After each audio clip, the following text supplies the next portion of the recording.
रुपया नीचे गया, इंटरेस्ट रेट ऊपर गए, इकॉनमी ग्रो नहीं की, इस्तेमाल बिजली का हुआ नहीं। उसी बिजली जिसकी कैपेसिटी पड़ी हुई है उसका खर्चा कम बिजली इस्तेमाल करने वाले सिस्टम को पे करना पड़ा है, जिसकी वजह से यूनिट की कीमत ऊपर जा रही है। नीलम झेलम असल में $1 अरब से कम में बनना था, तो $4.5 अरब में वो लग चुके हैं उसके ऊपर। गौहर एजाज साहब या जो भी इस किस्म की राय दे रहे हैं वो अपनी जायदाद हुकूमत पाकिस्तान को गिरवी रखवा दें। 24 रुपए की कैपेसिटी पेमेंट है, नहीं है 24 रुपए की कैपेसिटी पेमेंट, 18-19 रुपए की कैपेसिटी पेमेंट है पर यूनिट। 6-7 हज़ार मेगावाट बिजली इस वक्त शमसी तवानाई की ग्रिड से बाहर प्रोड्यूस हो रही है, जो हमारे सिस्टम का हिस्सा नहीं है। मेरे पास आज कैपेसिटी नहीं है उस जाके ट्रांसफार्मर को ऑन या ऑफ करने की, चोरी वाले ट्रांसफार्मर्स को बंद करने की और ठीक वाले ट्रांसफार्मर्स को ऑन रखने की। 80 अरब रुपए सिर्फ इन एग्रीकल्चर ट्यूबवेल्स के ऊपर चोरी की बिजली होती थी, जो बिल ही नहीं आते थे। बिजली की चोरी के अंदर 2 मेजर रीजंस हैं क्यों होती है। एक, हमारा महकमा खुद करवाता है और बीच में पैसा बनाता है, कुंडे वालों को लगने देता है, कुछ कहता नहीं है, रौला नहीं मचाता, उनको कहते हैं और लगाओ, इधर भी लगाओ उधर भी लगाओ, तुम दफ़ा करो, तुम्हें कोई नहीं आके पूछेगा, तुम 4,000 रुपये महीना मुझे दे दिया करो। इसीलिए हुकूमत का रिजॉल्व है कि प्राइवेटाइज करो। 6-6 अरब रुपए की तो गैस स्टील मिल आज खरीद रही है, क्यों? 2 अरब रुपए के बॉयलर को जिंदा रखने के लिए 6 अरब रुपए की गैस लेती है। मेरे ख्याल में तो अगले साल तक ये अनाउंसमेंट हो जानी चाहिए कि नॉन टैक्स पेयर गाड़ी खरीद ही ना सके, नॉन टैक्स पेयर ज़मीन खरीद ना सके।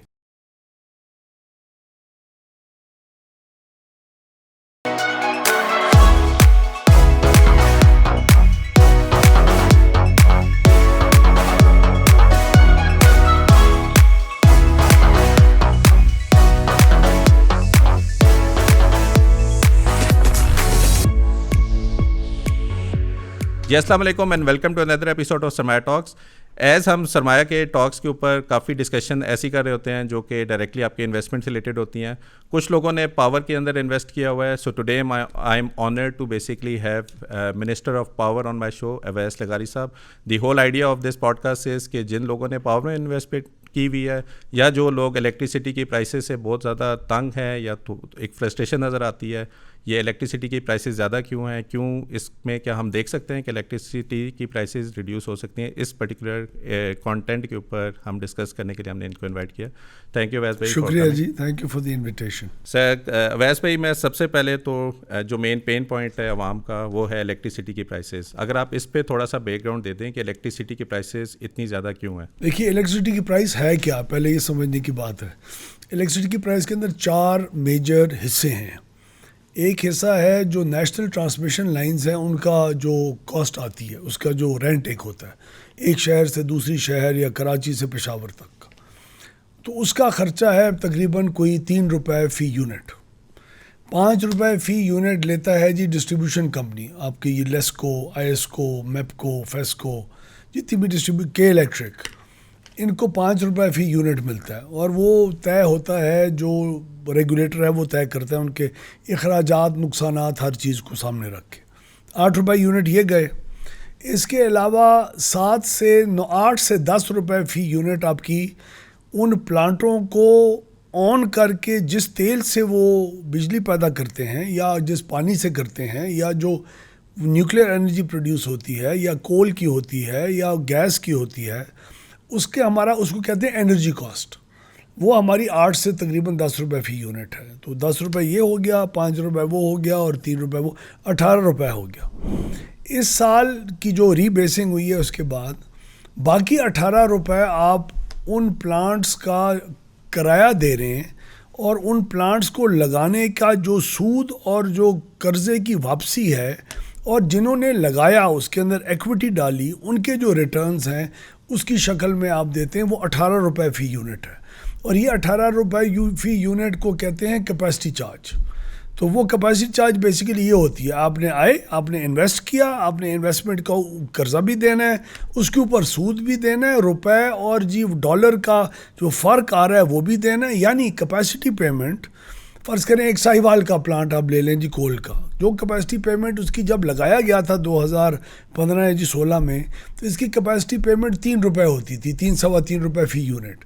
आज वो कैपेसिटी पेमेंट सिर्फ साहिवाल प्लांट की 12 रुपये फ़ी यूनिट पहुंच गई है। वो क्यों पहुंची है? क्योंकि रुपया तकरीबन 2.5 गुना उसकी कीमत में कमी हुई है।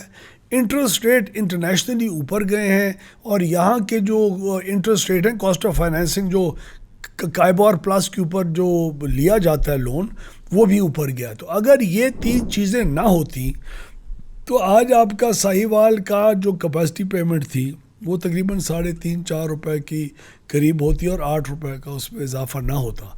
तो बदकिस्मती से 2015 में जितनी भी हैवी इन्वेस्टमेंट आई और हमने की लोड शेडिंग से बाहर निकालने के लिए मुस्लिम लीग नून की हुकूमत ने, उसके बाद रुपया नीचे गया, इंटरेस्ट रेट ऊपर गए, इकॉनमी ग्रो नहीं की, इस्तेमाल बिजली का हुआ नहीं। उसी बिजली जिसकी कैपेसिटी पड़ी हुई है उसका ख़र्चा कम बिजली इस्तेमाल करने वाले सिस्टम को पे करना पड़ा है, जिसकी वजह से यूनिट की कीमत ऊपर जा रही है। तो इस झंझाल में से निकालना किस तरीके से, किस इनोवेशन के ज़रिए निकाला जाए, ये आज हमारी हुकूमत के लिए सबसे बड़ा एक चैलेंज है। तो ये जो IPPs के साथ एग्रीमेंट हमने उस वक्त किए हुए थे, एक तो इनकी ड्यूरेशन कितनी ज़्यादा है, और IPPs क्या जिस मॉडल के ऊपर हमने एग्रीमेंट किया था, was that the right model कि जिसके ऊपर हम उनसे एग्रीमेंट करके बिजली ले? डेस्परेट हालात में किए। 1994 में लोड शेडिंग का बुरहान था, उससे पहले प्रॉपर प्लानिंग शायद हुआ करती थी। उसके बाद पिछले 25-30-35 सालों में प्रॉपर प्लानिंग के ज़रिए कब बिजली को इन्वेस्ट करवाना है, कब डिमांड ऊपर जाएगी, साथ साथ आपकी सप्लाई ऊपर जाए, ये चीज़ें नहीं हुई। जब बिल्कुल हम अंधेरों में चले जाते थे, डेस्परेट होते थे, सियासी हुकूमत थी, सियासी हुकूमत के अंदर एक प्रेशर होता है कि लोड शेडिंग सबसे बड़ा आवाम का मसला है। जिस तरह 2013 की हुकूमत जब नवाज शरीफ साहब की आई तो सबसे बड़ा मसला हमारा 2013 के अंदर यही था कि 18 से पहले लोड शेडिंग फ्री करना है। तो एकदम इन्वेस्टमेंट्स हमने करवाई, इन्वेस्टमेंट करने वाला कोई था नहीं, ना अमेरिका में लिफ्ट करा रहा था, ना बैनुल अक़वामी मंडी करा रही थी। आपकी रैंकिंग्स, पाकिस्तान की फाइनेंशियल जो जी रेटिंग्स हैं वो इतनी जी नीचे थी। कौन आके इन्वेस्ट करता? चाइनीज़ ने कहा हम आपके भाई हैं, हम आपको इस मुसीबत में से निकलवाएंगे, उन्होंने आके इन्वेस्ट किया। उसके बाद जो रुपए के साथ, और इन्वेस्टमेंट्स होती है USD डॉलर में, बाहर से जो भी इन्वेस्ट करता है वो अपना सरमाया बाहर से जब लेके आता है तो बाहर की जो करेंसी इस किस्म के एक्सचेंजेस के लिए होती है वो अमेरिकन डॉलर है। वो अब डॉलर की कीमत अगर ऊपर जाएगी, आपकी कीमत अगर नीचे जाएगी, तो आपको फिर ज़्यादा रुपए उसी $1 के लिए पे करने पड़ेंगे। इसकी तो IPPs का जो है 1994 में सबसे पहले IPPs का पूरा एक बैच आया। उस वक़्त क्या था? उस वक़्त हुकूमत ने, उस वक़्त की हुकूमत ने ये समझा कि अप फ्रंट जो टैरिफ है, यानी मैं कहूँगा कि मैं 10 रुपये फ़ी यूनिट दूँगा आप लोगों को, आप 10 रुपये फ़ी यूनिट पर बिजली पैदा करके दें, जिसने आना है आ जाए। तो वो आ गए। उसके बाद 2002 की रजीम आई, उसके अंदर था कॉस्ट प्लस होगा, यानी मैं आप मुझे बताएंगे कि आपके प्लांट लगाने का ख़र्चा कितना है, आपको रिटर्न उसके ऊपर कितना चाहिए, और मैं कॉस्ट की बेसिस के ऊपर आपको एक माकूल मुनाफे की इजाज़त दूंगा, जो आप वो माकूल मुनाफा कमाएं और अपना काम बिस्मिल्लाह करके हमें बिजली देना शुरू कर दें। 2002 में ये हुआ। 2015 की जो पॉलिसी, और उसके बाद उसमें बीच में आपकी हाइडल पावर भी आती गई।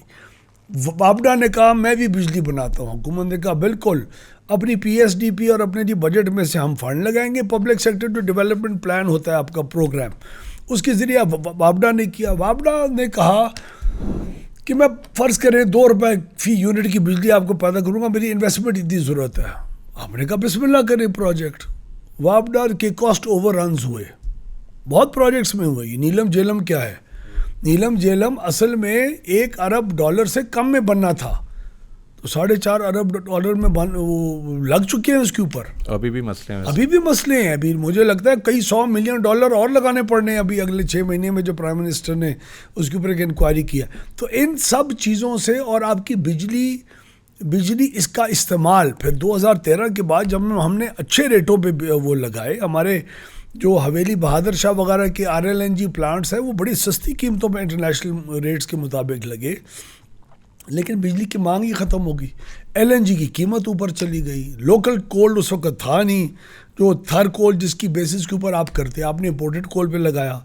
अब हम उसी चीज़ को दोबारा लोकल कोल के ऊपर शिफ्ट करने की, इन्वेस्टमेंट्स करने का सोच रहे हैं, ताकि बिजली की कीमत और भी नीचे आए। अब ये जो बेसिकली जो आईपीपीज़ के साथ जो एग्रीमेंट हुए थे, एक जो इसमें सबसे बड़ा, बल्कि मैं कैपेसिटी पेमेंट की भी अगर मैं बात कर दूं कि हमने कमिट कर दिया ना आईपीपीज़ को, क्योंकि बायर सिर्फ गवर्नमेंट ऑफ पाकिस्तान ही है जो कि बाय करेगी, रिगार्डलेस कि वो यूज़ हो रहा है कि नहीं हो रहा, आपने उतनी पेमेंट करनी है। अभी इस पर मैं अगर इस क्वेश्चन को भी कर दूँ, अभी जिस तरह ex State Bank of Pakistan doctor Gohar Ejaz ने बड़ा क्रिटिकल है कि लास्ट ईयर हमने 2 ट्रिलियन की कैपेसिटी पेमेंट कर दी, और आई थिंक आपने भी ट्विटर पे अच्छा रिस्पांस उसके ऊपर दिया हुआ है।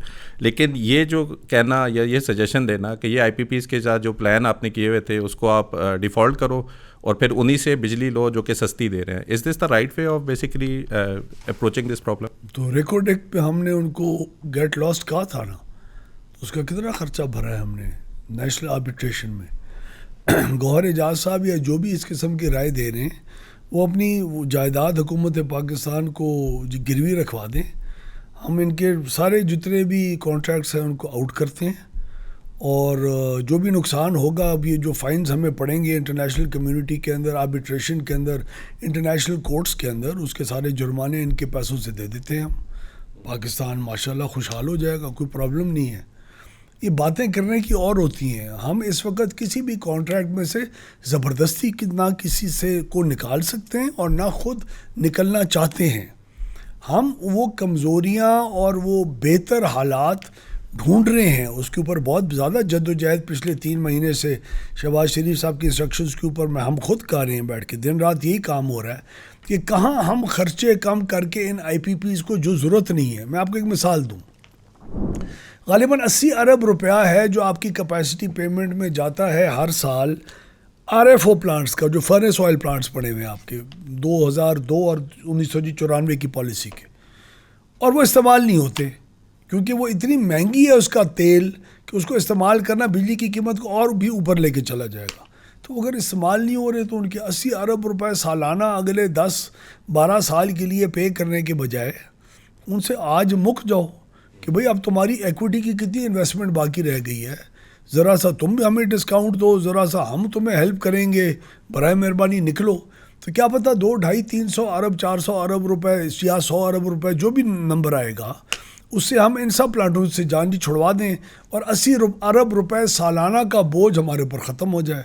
तो इस किस्म का काम हम जो आज तक किसी ने नहीं किया। बाय द वे, एक दफ़ा पीटीआई की हुकूमत के अंदर कोई आईपीपीज़ के साथ रीनेगोशिएशंस हुई थी, लेकिन ये इस किस्म की नहीं थी कि आप उनको एग्जिट करवाएं, स्पेस ढूंढें, उसकी जगह के ऊपर शमसी तवानाई का जी सोचें कि वो मैं सिस्टम में किस तरह इंजेक्ट करूँगा ताकि मेरी और पूल प्राइस कम हो। आरएलएनजी के प्लांट्स हैं हमारे जी, वापडा के प्लांट्स हैं, वापडा के प्लांट्स जो अक्सर जो फाइनेंशियल बैंक से नहीं बनाए गए और हमारी अपने खर्चे से बनाए गए हैं, वो Asian development bank, world bank, फलां बैंक्स की जो हमें लोन्स होते थे बहुत कंसेशनल रेट्स के ऊपर, वो दिया करते थे। तो हुकूमत के अंदर तरीका ये होता है कि मिनिस्ट्री ऑफ ईएडी में ये पैसा आता है, फिर ईएडी उसका सूद का परसेंटेज बढ़ाती है और किसी और महकमे को देती है और ख़ुद उसके ऊपर मुनाफा कमाती है। तो जो पावर सेक्टर के प्रोजेक्ट्स के ऊपर इस किस्म का मुनाफा कमाया जा रहा है, हुकूमत ख़ुद कमा रही है किसी और अपने अखराजात को पूरे करने के लिए, तो वो पावर सेक्टर उसका बोझ क्यों बर्दाश्त कर रहा है। तो मैंने तो अभी पिछले 3 महीने में आके इस किस्म के बुनियादी सवालात भी उठाए हैं और प्राइम मिनिस्टर साहब हमें पूरी सपोर्ट करें, पूरी रेडिकल थिंकिंग और out of the box thinking के साथ। हम अभी आईपीपीज़ के साथ भी नेगोशिएट इंशाल्लाह करेंगे, हमारी अक्सर काम हो चुका हुआ है, और जो बाकी प्लांट्स होंगे हुकूमत के अपने, जिनके बहुत ज़्यादा हाई रेट ऑफ रिटर्न्स के मुताबिक हम पे करें और लोग उसका पे करें, हम हुकूमत को कहेंगे अपना मुनाफा कम करो ना, और चीज़ों के ऊपर ख़र्चे अपने कम करो, अपना मुनाफा कम करो ताकि पावर सेक्टर का जो कंज्यूमर है उसको जी फ़ायदा पहुँचे। तो ये तमाम किस्म की पॉलिसीज़ जो हैं, ये गौहर अयूब साहब या जो भी हैं ज़रूर हमें पुश करते रहें। इनकी एक एक ट्वीट का हमें फ़ायदा होता है, हमें और भी जज्बा हमारा बढ़ता है। लेकिन कई गलत स्टेटमेंट्स भी उसमें बहुत हैं। 24 रुपये की कैपेसिटी पेमेंट है, नहीं है 24 रुपये की कैपेसिटी पेमेंट, 18-19 रुपये की कैपेसिटी पेमेंट है पर यूनिट। तो कई चीज़ों का पता नहीं होता, उसकी वजह से लोग ऐसे मिसगाइड होते हैं। तो हमारा भी काम है लोगों को फैक्ट चेक बता के आपके जैसे दोस्तों के ज़रिए लोगों को हम एजुकेट करते रहें। और ये जो कैपेसिटी पेमेंट है, अगर फॉर एग्जांपल इंटरेस्ट रेट नीचे जाता है या डॉलर का रेट नीचे जाता है, so this will decrease as well. नीचे जाती है। मैं आपको बताऊं, अगर आज पाकिस्तानी रुपए की कीमत डॉलर के मुकाबले में 100 रुपये पे आ जाती है और इंटरेस्ट रेट आपका 18% से 12% पे आ जाता है, तो ये 2000 अरब रुपए की जो पेमेंट है सालाना, ये आपकी तकरीबन 1000 या 600 या 700 अरब पे आ जाएगी। 1 अरब यूनिट आप इस्तेमाल करते हैं, 8-10 रुपये यूनिट का तो एकदम यहीं जी फ़र्क पड़ जाएगा। 8-10 रुपये यूनिट आपकी सस्ती हो जाएगी बिजली। अच्छा, अभी अगर मैं डिमांड की बात करूं, मुल्क में डिमांड कितनी है और प्रोडक्शन हमारी हो कितनी रही है? So what is the difference? क्या अभी प्रोडक्शन बहुत ज़्यादा है? क्या हमें अगले 2-3 साल तक कोई एक्सपेंशन की भी ज़रूरत है, या अभी इस डिमांड को ही मीट कर लें तो बड़ी कम बात हो रही है सर डिमांड, बिकॉज इलेक्ट्रिसिटी की कॉस्ट इतनी ज़्यादा है? इलेक्ट्रिसिटी की कॉस्ट ज़्यादा है, लोग ऑल्टरनेट चीज़ों की तरफ जा रहे हैं, उन्होंने शमसी तवानाई के अंदर इन्वेस्टमेंट करना शुरू कर दी है। आपको मेरे ख्याल में, मेरा रफ एस्टिमेट है, मैं अभी तक किसी किस्म की स्टडी हमने नहीं करवाई, लेकिन तकरीबन कुछ 6-7 हज़ार मेगावाट बिजली इस वक्त शमसी तवानाई की ग्रिड से बाहर प्रोड्यूस हो रही है, जो हमारे सिस्टम का हिस्सा नहीं है। Because of solar? और बिकॉज ऑफ सोलर, ये पिछले साल 2 के अंदर जो सोलर की कीमतें नीचे आई हैं, बाय द वे ये कीमतें हमेशा नीचे नहीं रहेंगी, ये इंटरनेशनली ग्लोबली एक साइकिल होता है। सोलर के पैनल्स की सप्लाई डिमांड के ऊपर हिट करता है। बहुत सारी कंपनीज आई चाइना में, सब ने बनाना शुरू कर दिया, सप्लाई का ग्लट आ गया, उसकी वजह से पुरानी कंपनीज अब एग्जिस्ट कर रही हैं, बाकी बैंकरप्ट हो रही हैं, तो उनकी सप्लाई अब आहिस्ता आहिस्ता कम होगी, फिर सोलर की कीमतें शायद ऊपर की तरफ जाएँ। तो खैर पाकिस्तान के अंदर 6-7 हज़ार मेगावाट एक्स्ट्रा सिस्टम के बाहर भी बना हुआ है। तो जब आप डिमांड की बात करें, डिमांड कम हो रही है। आज मुझे सबसे बड़ा चैलेंज ये है कि मेरे अगर कोई 45,000 मेगावाट की ओरिजिनल कैपेसिटी जो डी रेट हो के तकरीबन 30-32 हज़ार तक आ जाती है, सीजनल वेरिएशंस, आउटेजेस, हर चीज़ को सामने रख के, आज मैं 32,000 मेगावाट पूरे साल आराम से प्रोवाइड हम कर सकते हैं सिस्टम को। तो हमारी तकरीबन 1 अरब यूनिट आज इस्तेमाल हो रहा है, तो 3 अरब यूनिट प्रोड्यूस करने की कैपेसिटी है हमारे पास। आप यूनिटों में देखें ना, वो 1 अरब यूनिट में से 1 अरब 7 करोड़ यूनिट था, उसमें से 7-8% की कमी आई है पिछले साल, इस साल जो अभी जून 30 को ख़त्म हुआ है। तो ये कमी को भी रोकना है, इसकी डिमांड क्रिएट करनी है। डिमांड क्रिएट होगी जब आप कीमत को नीचे लाएंगे। कीमत को किस तरह नीचे लेके जाएंगे? वो आपके अपने सिस्टम के कोई कंस्ट्रेंट्स हैं, एफिशिएंसीज लानी है, आईपीपीज के साथ बात करनी है, रीनेगोशिएट करना है। जो ऑलरेडी वापडा जैसे प्लांट्स हैं, उसके जो अखराजात हैं, उसके अंदर इंटरेस्ट रेट्स, फाइनेंसिंग कॉस्ट को में भी रीथिंक करना है। जो कर्जा आईपीपीज ने लिया हुआ है, उससे जाके बॉन्ड्स इशू करवाने हैं पूरी दुनिया में। अगर पाकिस्तान की रेटिंग IMF की वजह से बेहतर अब हो जाएगी इंशाल्लाह, बाहर जाएंगे बॉन्ड्स को। जब आप नेशनलाइज डेट को करते हैं और बॉन्ड्स जाके लेते हैं इंटरनेशनल मार्केट से अच्छी कीमत पर, तब आपको इन आईपीपीज की कंपनीज़ को जो फाइनेंसिंग कॉस्ट मिल रही होती है, उससे आपको कम मिलती है, उसकी वजह से भी खर्चा आएगा। तो हम लोग फाइनेंशियल और टेक्निकल और एडमिनिस्ट्रेटिव रिफॉर्म्स, ये तीनों के एंगल से इस वक्त देख रहे हैं। मेरे अंदाजे के मुताबिक, मैं आज वज़ीर बैठा हूँ इसलिए मैं बात नहीं कर रहा, मैंने आके स्टॉक लिया है पहले क्या होता रह गया। जो इस वक्त जितनी तफसील से हर एंगल से प्रॉपर प्रोफेशनल्स के साथ मिला के इस वक्त काम हो रहा है, पहले पाकिस्तान की तारीख में पावर सेक्टर में नहीं हुआ। और मैं उम्मीद रखता हूँ कि अगले 2-3 साल के अंदर हम इस झंझाल में से इंशाल्लाह पाकिस्तान निकलेगा और कंपेटिटिव होगा एनर्जी में अपने पूरे रीजन के अंदर। बल्कि हम इन चीज़ों को भी देख रहे हैं कि आप रीजनल कनेक्टिविटी क्यों नहीं कर सकते। आप रीजनल कनेक्टिविटी करें ना, जहां आपको 3-4 सेंट की बिजली पैदा हो रही है, उसके ऊपर 2-3 सेंट का किराया भरें, 7-8-9 सेंट की बिजली आपको यहाँ क्यों नहीं मिल सकती? GCC कंट्री से ले आए रीजनल कनेक्टिविटी, उसमें फिर आपकी सप्लाई का क्या होगा, ये कहाँ जाएगी? ये वो तमाम चीज़ें हैं जिसको बहुत हम तफसील के साथ स्टडी करके और आगे लेके जाएंगे इंशाल्लाह। सो अगर फॉर एग्जांपल अभी भी हम देख रहे हैं काफ़ी इलाकों में लोड शेडिंग ज़्यादा है, सो अगर हमारे पास इतनी कैपेसिटी अवेलेबल है और कंजम्पशन पे हम लोड शेडिंग के थ्रू भी उसको एक कट कर रहे हैं, सो फिर हम ये लोड शेडिंग क्यों कर रहे हैं? कट नहीं करना चाहिए। हमारा बदकिस्मती, हमारा सिस्टम एक सिर्फ फीडर के ऊपर है। तो मुझे ये आज पता है कि पूरे फीडर पे मेरा नुकसान कितना है।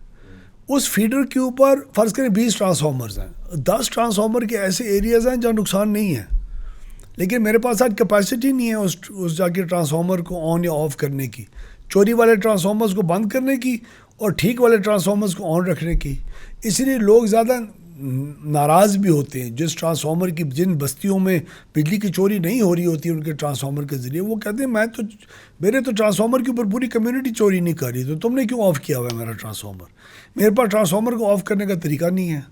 ट्रांसफार्मर को ऑफ करने के जो तरीक़ाकार और हर ट्रांसफार्मर के ऊपर मीटर लगाना ताकि हर ट्रांसफार्मर एक बिजनेस यूनिट की तरह की ट्रीट हो, वो अभी हम बहुत मेजर इन्वेस्टमेंट उसके अंदर करने लगे हैं। लेकिन लाइक भाई यही वो बुनियादी फ़र्क है।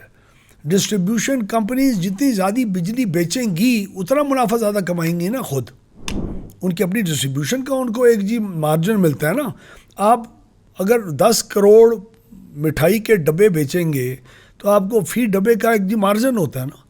यहाँ हमारी कंपनीज को परवाह ही नहीं है क्योंकि हुकूमत ओन्ड है कि मैं कितने लाख यूनिट बेचूँ। वो कह रहा है मुझे तनख्वाह मिल रही है, मुझे क्या फ़र्क पड़ता है, मैं चीफ इंजीनियर हूँ, कल मैं पीडी बन जाऊँगा, कल मैं सीईओ बन जाऊँगा। ये उनकी प्रोग्रेसिव थिंकिंग यहाँ तक है। सिर्फ ये नहीं है कि मैंने कितना पैसा बनाना है या कितनी क्लाइंट की खुशामद करनी है या कितना उसको कस्टमर केयर देना है। इसलिए मैं इस चीज़ के हक़ में हूँ कि प्राइवेटाइज़ करो। इसलिए हुकूमत का रिजॉल्व है कि प्राइवेटाइज़ करो, जॉब सिक्योरिटी के साथ प्राइवेटाइज़ करो। सारे एम्प्लॉयज़ जितने हैं किसी को नौकरी से नहीं निकाला जाएगा, इस शर्त के साथ प्राइवेटाइज़ करो। फिर भी प्राइवेटाइजेशन आपके बहुत ज़्यादा बारे में है। ये 200 अरब, 150 अरब, 100 अरब, 50 अरब का जो नुकसान हर कंपनी कर रही है, ये नुकसान बंद हो जाएगा तो आपकी पूरी इकॉनमी को हेल्प नहीं मिलेगी।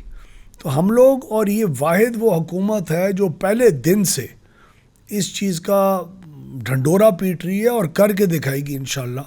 अगले 2 साल में मेरे ख़्याल में आपको सवाए 1-2 कंपनीज़ के जिनमें बहुत चेंजेस लाने की ज़रूरत है। एक ट्राइबल एरिया इलेक्ट्रिक्स कंपनी है, वहाँ कोई बिजली की ख़रीद और फ़रोख्त का कॉन्सेप्ट ही नहीं है, वो मीटर ही नहीं है वहाँ। और दूसरा कैस्को है जो जी क्वाटा इलेक्ट्रिक सप्लाई कंपनी है, जिसका बाय द वे अभी प्राइम मिनिस्टर ने सोलराइजेशन ऑफ एग्रीकल्चर ट्यूबवेल्स का अनाउंस किया तो 80 अरब रुपए का सुराख बंद करके प्राइम मिनिस्टर आए। 80 अरब रुपए सिर्फ इन एग्रीकल्चर ट्यूबवेल्स के ऊपर चोरी की बिजली होती थी जो बिल ही नहीं आते थे। तो उन्होंने कहा भाई इनको सोलराइज करो, उसके ऊपर जिस 58 अरब रुपए लगेगा वो लगाओ, इन्वेस्ट करो, पीछे से इनके कनेक्शन काट दो। चल 80 अरब का नुकसान गया, 1 साल के अंदर उसका हमें पूरा कॉस्ट की रिकवरी हो जाती है। तो इस सोच से हम लोग एक टेक्निकल और बिजनेस सोच से चल रहे हैं, तो अल्लाह करेगा इंशाल्लाह कोई रास्ता निकलेगा। अच्छा, मुझे अभी भी याद है 2013 में जब ये IPPs और ये सारी चीज़ हो रही थी, सो एक ख्वाजा आसिफ का बयान भी था तब कि अगर हम सारी कैपेसिटी जितनी भी अवेलेबल हैं, हमारा इंफ्रास्ट्रक्चर ही इतना ऑप्टिमाइज़ नहीं है कि वो सारी कैपेसिटी को यूटिलाइज़ भी कर सकता है। लेकिन मैं नहीं देख रहा कि पिछले 10-11 साल में भी हमने कोई इंफ्रास्ट्रक्चर पे भी काम किया डेवलपमेंट में। जिस तरह भी आप कह रहे हैं कि ट्रांसफार्मर पे मैं नहीं देख सकता कि किस पर्टिकुलर ट्रांसफार्मर पे कितनी चोरी हो रही है। सो एटलीस्ट इसी बिजनेस यूनिट का ही कॉन्सेप्ट ले आए यार। एटलीस्ट हम ये तो देखें ना एनालिटिकली कि कितने यूनिट्स हम दे रहे हैं, कितने एक्चुअली बिल हो रहे हैं, कितने ज़ाया हो रहे हैं। जहाँ पे ज़ाया हो रहे हैं बेशक आप उनको पेनलाइज़ करें। प्रॉब्लम ये है कि जो बिजली चोरी कर रहा है उसकी भी पेनल्टी एक आम आवाम पे जा रही है, क्योंकि एक X% capacity payment plus X% of the चोरी इज़ बेसिकली एक आम बंदे का बिल इसीलिए भी ज़्यादा होता है। तो हमने इसमें नहीं इन्वेस्ट किया ना। और हमारी जो नेशनल ट्रांसमिशन है ना सर, मैं आपको बताऊं इस वक्त आज अगर नेशनल ट्रांसमिशन की 3 चीज़ें होती, यानी आपकी नॉर्थ साउथ कनेक्शन में एक लाइन रहीम यार खान से मटियारी तक एक और बन जाए, आपकी जो विंड पावर आती है सिंध से वो आज आप उठा नहीं सकते बियॉन्ड अ सर्टन, क्योंकि आपके पास ट्रांसमिशन की कैपेसिटी नहीं है। अगर वो हो जाए तो आपका 250-250 अरब रुपए का सालाना बचत है। यानी 1 अरब यूनिट अगर आपका पूरा माशरा आपकी पूरी इकॉनमी लेती है साल के, 2 से 2.5 रुपए फी यूनिट का सिर्फ इसका फ़र्क आता है। तो वो नेशनल ट्रांसमिशन के अंदर इन्वेस्टमेंट नहीं हुई। अभी हमने इन्वेस्टमेंट करवाई है PSDP के अंदर, हमने नेशनल ट्रांसमिशन की इस लाइन को, इसको 2 साल लगेंगे पूरा होने में। तो इसको अभी हमने इन्वेस्टमेंट करके उसके अंदर बैठ के उसको ठीक कर रहे हैं। तो 200-250 अरब रुपए का बड़ा गैप है। ये तो आप ट्रांसफार्मर्स की अलग बात करें तो डिस्ट्रीब्यूशन कंपनीज के लेवल के ऊपर है, मैं नेशनल ट्रांसमिशन की बात कर रहा हूँ। वो आपकी यानी आज कराची में बेस्ड एक पावर प्लांट है जो लोकल कोल के ऊपर है, जो आज जिसकी बिजली वो तैयार है बनाने के लिए, हम ले नहीं सक रहे क्योंकि हमारे पास कैपेसिटी ट्रांसमिट करने की नहीं है। ये साहिवाल में आपके ख्याल में कोल प्लांट क्यों लगा था?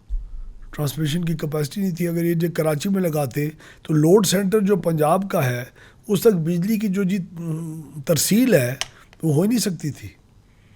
तो ये बड़ी मेजर हमारे पास कंस्ट्रेंट्स हैं, इनको हमने आइडेंटिफाई कर लिया। अब फुल स्केल पे वॉर फुटिंग के ऊपर इनको हैंडल करने की ज़रूरत है। अच्छा, do you still think single buying model is the right way of doing in Pakistan? No, मैं इतनी ज़्यादा आप लोगों ने सारी टेंशन ली हुई है। ज़रूरत नहीं है। हम क्यों ख़रीदें बिजली, बस करें और क्यों ख़रीदें। और मार्केट को जो भी इजाफी बिजली है और मार्केट में जो बेचे, जो ले, जो बनाए और जो ख़रीदे आपस में करें। हम अपने जो लाइन्स है उसको जी किराए के लिए ऑफ़र कर दें। इसको कहते हैं व्हीलिंग। व्हीलिंग तकरीबन को 10-15 साल पुराना ख्वाब है जो हर दफ़ा हर एक को आ रहा होता है। व्हीलिंग इस दफ़ा पूरा होगा इंशाल्लाह और बहुत जल्दी पूरा होगा। व्हीलिंग के अंदर हम कारोबार के लोगों को कहेंगे जाओ अपने सोलर प्लांट्स लगाओ, जो उसको अपने हमें एक तारों का ऊपर जो किराया है वो दे दो, जाओ अपनी इंडस्ट्री को दे दो बिजली। या डिस्ट्रीब्यूशन कंपनी जो प्राइवेटाइज होंगी उनको आइंदा कहेंगे कि भाई तुम अपनी मर्ज़ी से बिजली किसी से ख़रीदो, सस्ती बिजली लाओ, तुम अपने सिर्फ जी किराए के ऊपर तुमने पैसा बनाना है। बिजली जितनी सस्ती लोगे उतनी सस्ती हमारे टेंशन इसीलिए भी नहीं है ना, वो इम्पोर्टेड फ्यूल लगाएं, आप ही को चार्ज करना, आप ही ने गारंटीड पेमेंट करनी है। वो क्यों ऑप्टिमल वे में क्यों बिजनेस को वो करें ना। जब नहीं, लेकिन उनको उस ज़माने में हमने इम्पोर्टेड फ्यूल पे इजाज़त दी थी ना। उन्होंने प्लांट से इम्पोर्टेड फ्यूल पे लगाए, आपके कहने पे लगाए। उस वक्त कोई और ऑप्शन नहीं था। अगर आप इम्पोर्टेड फ्यूल, उस वक्त बड़ा अच्छा था, डॉलर रेट अच्छा था, इंटरनेशनल कीमतें कोल की कम थी, RLNG उस वक्त डिप्रेशन में थी। वो कीमतें अगर आज आ जाएं वापस और वही इंटरेस्ट रेट आ जाए, रुपए की जो कदर है वही आ जाए, तो सीधा 10 से 12 रुपए फी यूनिट की आपकी बिजली की कमी आ जा सकती है। तो आपकी बिजली की कमी, आपकी बिजली के अंदर कीमत के अंदर इजाफा जो पिछले आपने 4-5 साल में देखा है, उसका अक्सर इन्हिसार हमारी अपनी इनएफिशिएंसीज़ का तकरीबन 4-5 रुपए फ़ी यूनिट का फ़र्क है, जो हम अगर बेहतर हो जाए इंशाल्लाह तो 4-5 रुपए फ़ी यूनिट का फ़र्क आ जाएगा, जो कि पूरा बोझ 500 अरब रुपए का तमाम सार्फिन के ऊपर से ख़त्म हो जाएगा। लेकिन इसके अलावा 10 से 12 रुपए यानी 1000 से 1200 अरब रुपए का जो इम्पैक्ट है, जो बिजली की कीमत के 10-12 रुपए यूनिट का, वो आपका इन चीज़ों की बेसिस के ऊपर भी है। एक और चीज़ जो मैं अभी देख रहा था, जिस तरह अभी इन्हीं पेमेंट्स की वजह से ना काफ़ी ज़्यादा लोगों ने, इवन एक्टर्स भी बेचारे आ गए। मैं तो एक देख रहा था, एक एक्टर के घर गए तो उन्होंने लाइट बंद की, रशीद साहब उनका घर लाइट ही बंद की हुई कि यार कि मैं बिजली बचा रहा हूँ बाय नॉट यूटिलाइजिंग द बिजली, कि मेरा बिल बहुत ज़्यादा है। तो ये जो ज़्यादा बिल एकदम आने स्टार्ट हो गए अभी इस दफ़ा, तो बहुत ही ज़्यादा हो गया ना। इवन अभी मैं अगर सैलरी तबके की भी बात करूँ, हमने टैक्सेस भी बढ़ा दिए हैं। वो बेचारे 8-6 हज़ार रुपये का बिल आता था, अब 30-40-50 हज़ार रुपये का बिल आ रहा है। सो मिडिल क्लास ना कहीं क्रश होकर रह गई है इस पूरे इन्वायरमेंट के ऊपर। हम क्योंकि एज ए प्लेटफॉर्म भी इन्वेस्टमेंट के ऊपर ज़्यादा लोगों को तरजीह करते हैं, लेकिन हमें ये नज़र आ रहा है कि लोगों के पास सेविंग है ही नहीं कि वो इन्वेस्ट क्या करें ना।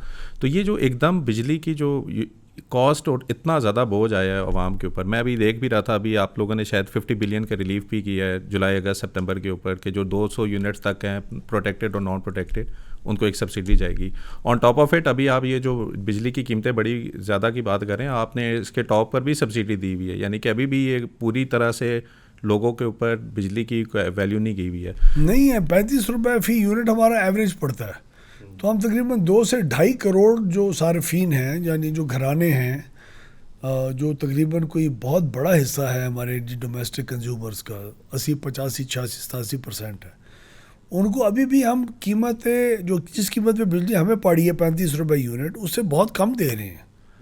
लेकिन कमर्शियल को अब हम 77 भी चार्ज करते हैं। 300-400 यूनिट वालों के ऊपर जो जितने भी हैं 300 से ऊपर, उनको 35 से ज़्यादा हम चार्ज कर रहे हैं। और ये पास ऑन उनको कर रहे हैं जो कि जिनको हम सब्सिडाइज कर रहे हैं। जी हाँ, इसको कहते हैं नहीं क्रॉस सब्सिडी। एक माशरे का हिस्सा का जो तबकात जो ज़्यादा अफोर्ड कर सकते हैं, वो एवरेज पूल प्राइस से ज़्यादा पे करते हैं इनको फ़ंड करने के लिए। सिर्फ वो नहीं करते, इसके अलावा हुकूमत पाकिस्तान भी कई सौ अरब रुपए डालती है इन 2.5 से 3.25 करोड़ घरेलू सार्फिन के लिए जो नहीं अफोर्ड कर सकते। तो ये क्रॉस सब्सिडी प्लस इसका है। इसमें तकरीबन 200 अरब का हिस्सा इंडस्ट्री का भी हुआ करता था। तो जो क्रॉस सब्सिडी 250 अरब रुपए इनके लिए पे किया करती थी, वो हमने 250 से कम करके तकरीबन 70-75 अरब रुपए पे ले आए हैं। यानी इंडस्ट्री का बोझ हमने काफ़ी कम कर दिया है, जो ओवरऑल पूल प्राइस से ज़्यादा, वो अगर 250 अरब रुपए साल का ज़्यादा पे करते तो अब 70-75 बिलियन पे करेंगे एक्स्ट्रा, जिससे उनकी कमी होगी, जिससे ज़्यादा शायद शिफ्टें चलें, मजदूर लगें, इकोनॉमिक एक्टिविटी आएगी और उसकी वजह से टैक्सेस ज़्यादा कलेक्ट होंगे, उसकी वजह से बिजली की मांग के अंदर शायद बेहतरी आ जाए, हम डिमांड को भी किक ऑफ करने की कोशिश करें। तो ये जो आपने जो फरमाया कि बिजली की कीमत ज़्यादा है और बिल ज़्यादा आए हैं, बिल असल में इसलिए भी ज़्यादा पिछले 2-3 साल के अंदर ज़्यादा इसलिए लगे हैं कि पिछले 3-4 साल में हमने सालाना जो रीबेस यानी इंटरेस्ट रेट US डॉलर की बुनियाद के ऊपर, और सिर्फ इन्हीं दो बुनियादों, एक दो और चीज़ें होती हैं लेकिन ज़्यादा ये होता है अक्सर, इनकी बुनियाद के ऊपर आपको हर साल ये डिटरमिन करना होता है कि अगले साल मेरा फ़ी यूनिट का रेट क्या रहेगा। तो वो जब गलत डिटरमिन होता है, वो पिछले साल मेरे ख्याल में गलत डिटरमिन हुआ, जितना इजाफा होना चाहिए था नहीं हुआ, और उससे पहले 3 सालों में इमरान खान की हुकूमत ने किया ही नहीं। यानी उन्होंने आंखों में पट्टी बांध के उन्होंने कहा मैंने बदनाम नहीं होना, मुल्क चाहे जाता है भाड़ में चला जाए, ये इलेक्ट्रिसिटी का सेक्टर बढ़ जाए, मुझे कोई परवाह नहीं है। उसने एक्चुअल जो चीज़ें हैं उनको ठीक करने के बजाय आंखों में पट्टी बांध के बोझ बढ़ाता गया। तो अब हमने तो रिस्पॉन्सिबिलिटी मुल्क को चलाने की कोशिश करनी है ना, उसको बैंकरप्ट तो नहीं करना। तो इसीलिए अब हमने जब रियलिस्टिक फिगर्स के मुताबिक की, उन 3-4 साल की बढ़ोतरी जो वो बेईमानी करके नहीं करके गया था, और पिछले साल वाली बढ़ोतरी जो जून 2023 में सही होनी थी वो गालिबन कम हुई, गलत अंदाजे लगे, उन सब का जब हमने पिछले 12 महीने के अंदर एडजस्टमेंट्स करते रहे और अब जून में किया, तो अब उसका ज़्यादा एहसास लोगों को और ज़्यादा बोझ पड़ा है। अब अगले साल जो है वो ये बोझ नहीं रहेगा। अब जनवरी में आप देखेंगे कि बिजली की कीमत नीचे जाएगी और जनवरी से ऑनवर्ड नीचे रहेगी, अगर अल्लाह की मेहरबानी से डॉलर ऊपर ना गया और रुपए नीचे ना आया और आपके इंटरेस्ट रेट्स अगर 18% की विसिनिटी में रहे। ये दो तीन जो होती हैं, ये एक अजम्पशंस होती हैं जिसकी बेसिस के ऊपर बिजली के रेट का अगले साल के ऊपर अंदाज़ा किया जाता है। व्हाई डू यू से कि बिजली नीचे जाएगी? बिजली बिकॉज नीचे जाएगी। पिछले साल की जो बोझ अभी था, आपका पिछला साल इस साल में आप कह रहे हैं कवर अप कर रहे हैं 6 महीने अगले QTA का सिस्टम ये है कि आपका 1 जनवरी से मार्च तक का जो क्वार्टरली टैरिफ एडजस्टमेंट होती है वो जुलाई से लेके और सितंबर तक जाती है, और फिर 1 अप्रैल से 30 जून तक की जो होती है वो अक्टूबर 1 से लेके दिसंबर तक जाती है। तो पिछले साल के QTAs अभी आने हैं, जिसकी वजह से कोई किसी का 3%, किसी का 2%, किसी का 4-5% में जून के बिलों के हिसाब से इजाफा हुआ है। पिछले जून से ज़्यादा हुआ है, लेकिन इस जून में जो सारे दे रहा था बिजली का बिल, वो अब जुलाई अगस्त में 3 से 7% के बीच में ज़्यादा देगा मुख्तलिफ कैटेगरीज के मुताबिक। वो जब QTAs ख़त्म होंगे तो दिसंबर में आपके बिल नीचे जाएंगे। And how much you expect? वो तकरीबन 3 से 5% की कमी जून के रेट्स के मुताबिक आएगी, आज से नहीं। जो आप जून में दे रहे थे अभी तो इजाफे के साथ देंगे ना, अब जुलाई की जो इस्तेमाल होगा आपका, जून के अंदर जो पिछले साल दे रहे थे अभी आप, उससे भी 3-4% उसके अंदर जी कमी आएगी। अच्छा, अब ज़रा क्योंकि आप फेडरल लेवल के ऊपर बैठे हुए हैं, तो what is the role of the federal in terms of power की जनरेशन में कहते हैं, फिर और आपके पास पे प्रोविंसेस भी आते हैं, what is their role in terms of distribution? आप बेसिकली उनको देते हैं कि ये आपका एलोकेटेड कोटा है या इतना आपको दिया है, या दिस इज फ्रीली आप उस तरह ही कर रहे हैं? देखिए, बिजली की जो चोरी होती है जिसका बिजली के रेट के ऊपर भी असर पड़ता है, उस बिजली की चोरी के अंदर 2 मेजर रीजंस हैं क्यों होती है। एक, हमारा महकमा खुद करवाता है और बीच में पैसा बनाता है, कुंडे वालों को लगने देता है, कुछ कहता नहीं है, रौला नहीं मचाता, उनको कहते हैं और लगाओ, इधर भी लगाओ उधर भी लगाओ, तुम दफ़ा करो, तुम्हें कोई नहीं आके पूछेगा, तुम 4,000 रुपये महीना मुझे दे दिया करो। अब लोग तो बेचारे उसके लिए पैसे दे रहे हैं, कम दे रहे हैं, जो बिजली का बिल है वो ठोक के इस्तेमाल करते हैं। एक तो ये रीज़न है हमारी अपनी कंपनी की इनएफिशिएंसीज, जिसको बेहतर प्राइवेटाइजेशन के अलावा कुछ नहीं कर सकता। अभी हमने नए बोर्ड्स लगाए, उम्मीद रखते हैं जब तक प्राइवेटाइज नहीं होती ये भी अपना किरदार अदा करेंगे, क्योंकि पहली दफ़ा हमने प्रोफेशनल बोर्ड्स लगाए हैं। किसी की सियासी इन डिस्ट्रीब्यूशन कंपनी, हाँ, किसी की सियासी, जर्नलिस्ट, सियासतदान, लॉयर, डॉक्टर, किसी की सिफारिश नहीं सुनी। अपना पराया किसी की बात नहीं सुनी, रिश्तेदारों को नहीं देखा। जिनके रिश्तेदार इस काबिल भी थे जो बोर्ड में आए, सिर्फ इसलिए क्योंकि उनके रिश्तेदार हैं, उनको भी हाथ नहीं लगाया ताकि लोग फिर कंप्लेन ना करें। खैर, एक तो ये इसके ज़रिए हम अपनी कंपनी के अंदर फिश। दूसरा है कि कंपनी वाला कहता है कि इधर चोरी हो रही है, इसको ठीक करो। वो कहता है तेरी ऐसी की तैसी, जा जो तूने करना है कर। मैं नहीं ठीक करता, जा पुलिस लेके आनी है ले आ। हुकूमत की रिट जहाँ ना हो और जहाँ लॉ इन्फोर्समेंट एजेंसी सपोर्ट ना करें, वहाँ वो एलिमेंट बरकरार रहता है और वो बहुत बड़ा किरदार है। KPK में हम कितनी दफ़ा चीफ मिनिस्टर के साथ एंगेज किया, उसके कहने के ऊपर कुछ फीडर्स के अंदर बिजली भी छोड़ दी कि यहाँ इंकरेजमेंट होगी और पुलिस सपोर्ट करेगी, नहीं उसका रिज़ल्ट आ रहा।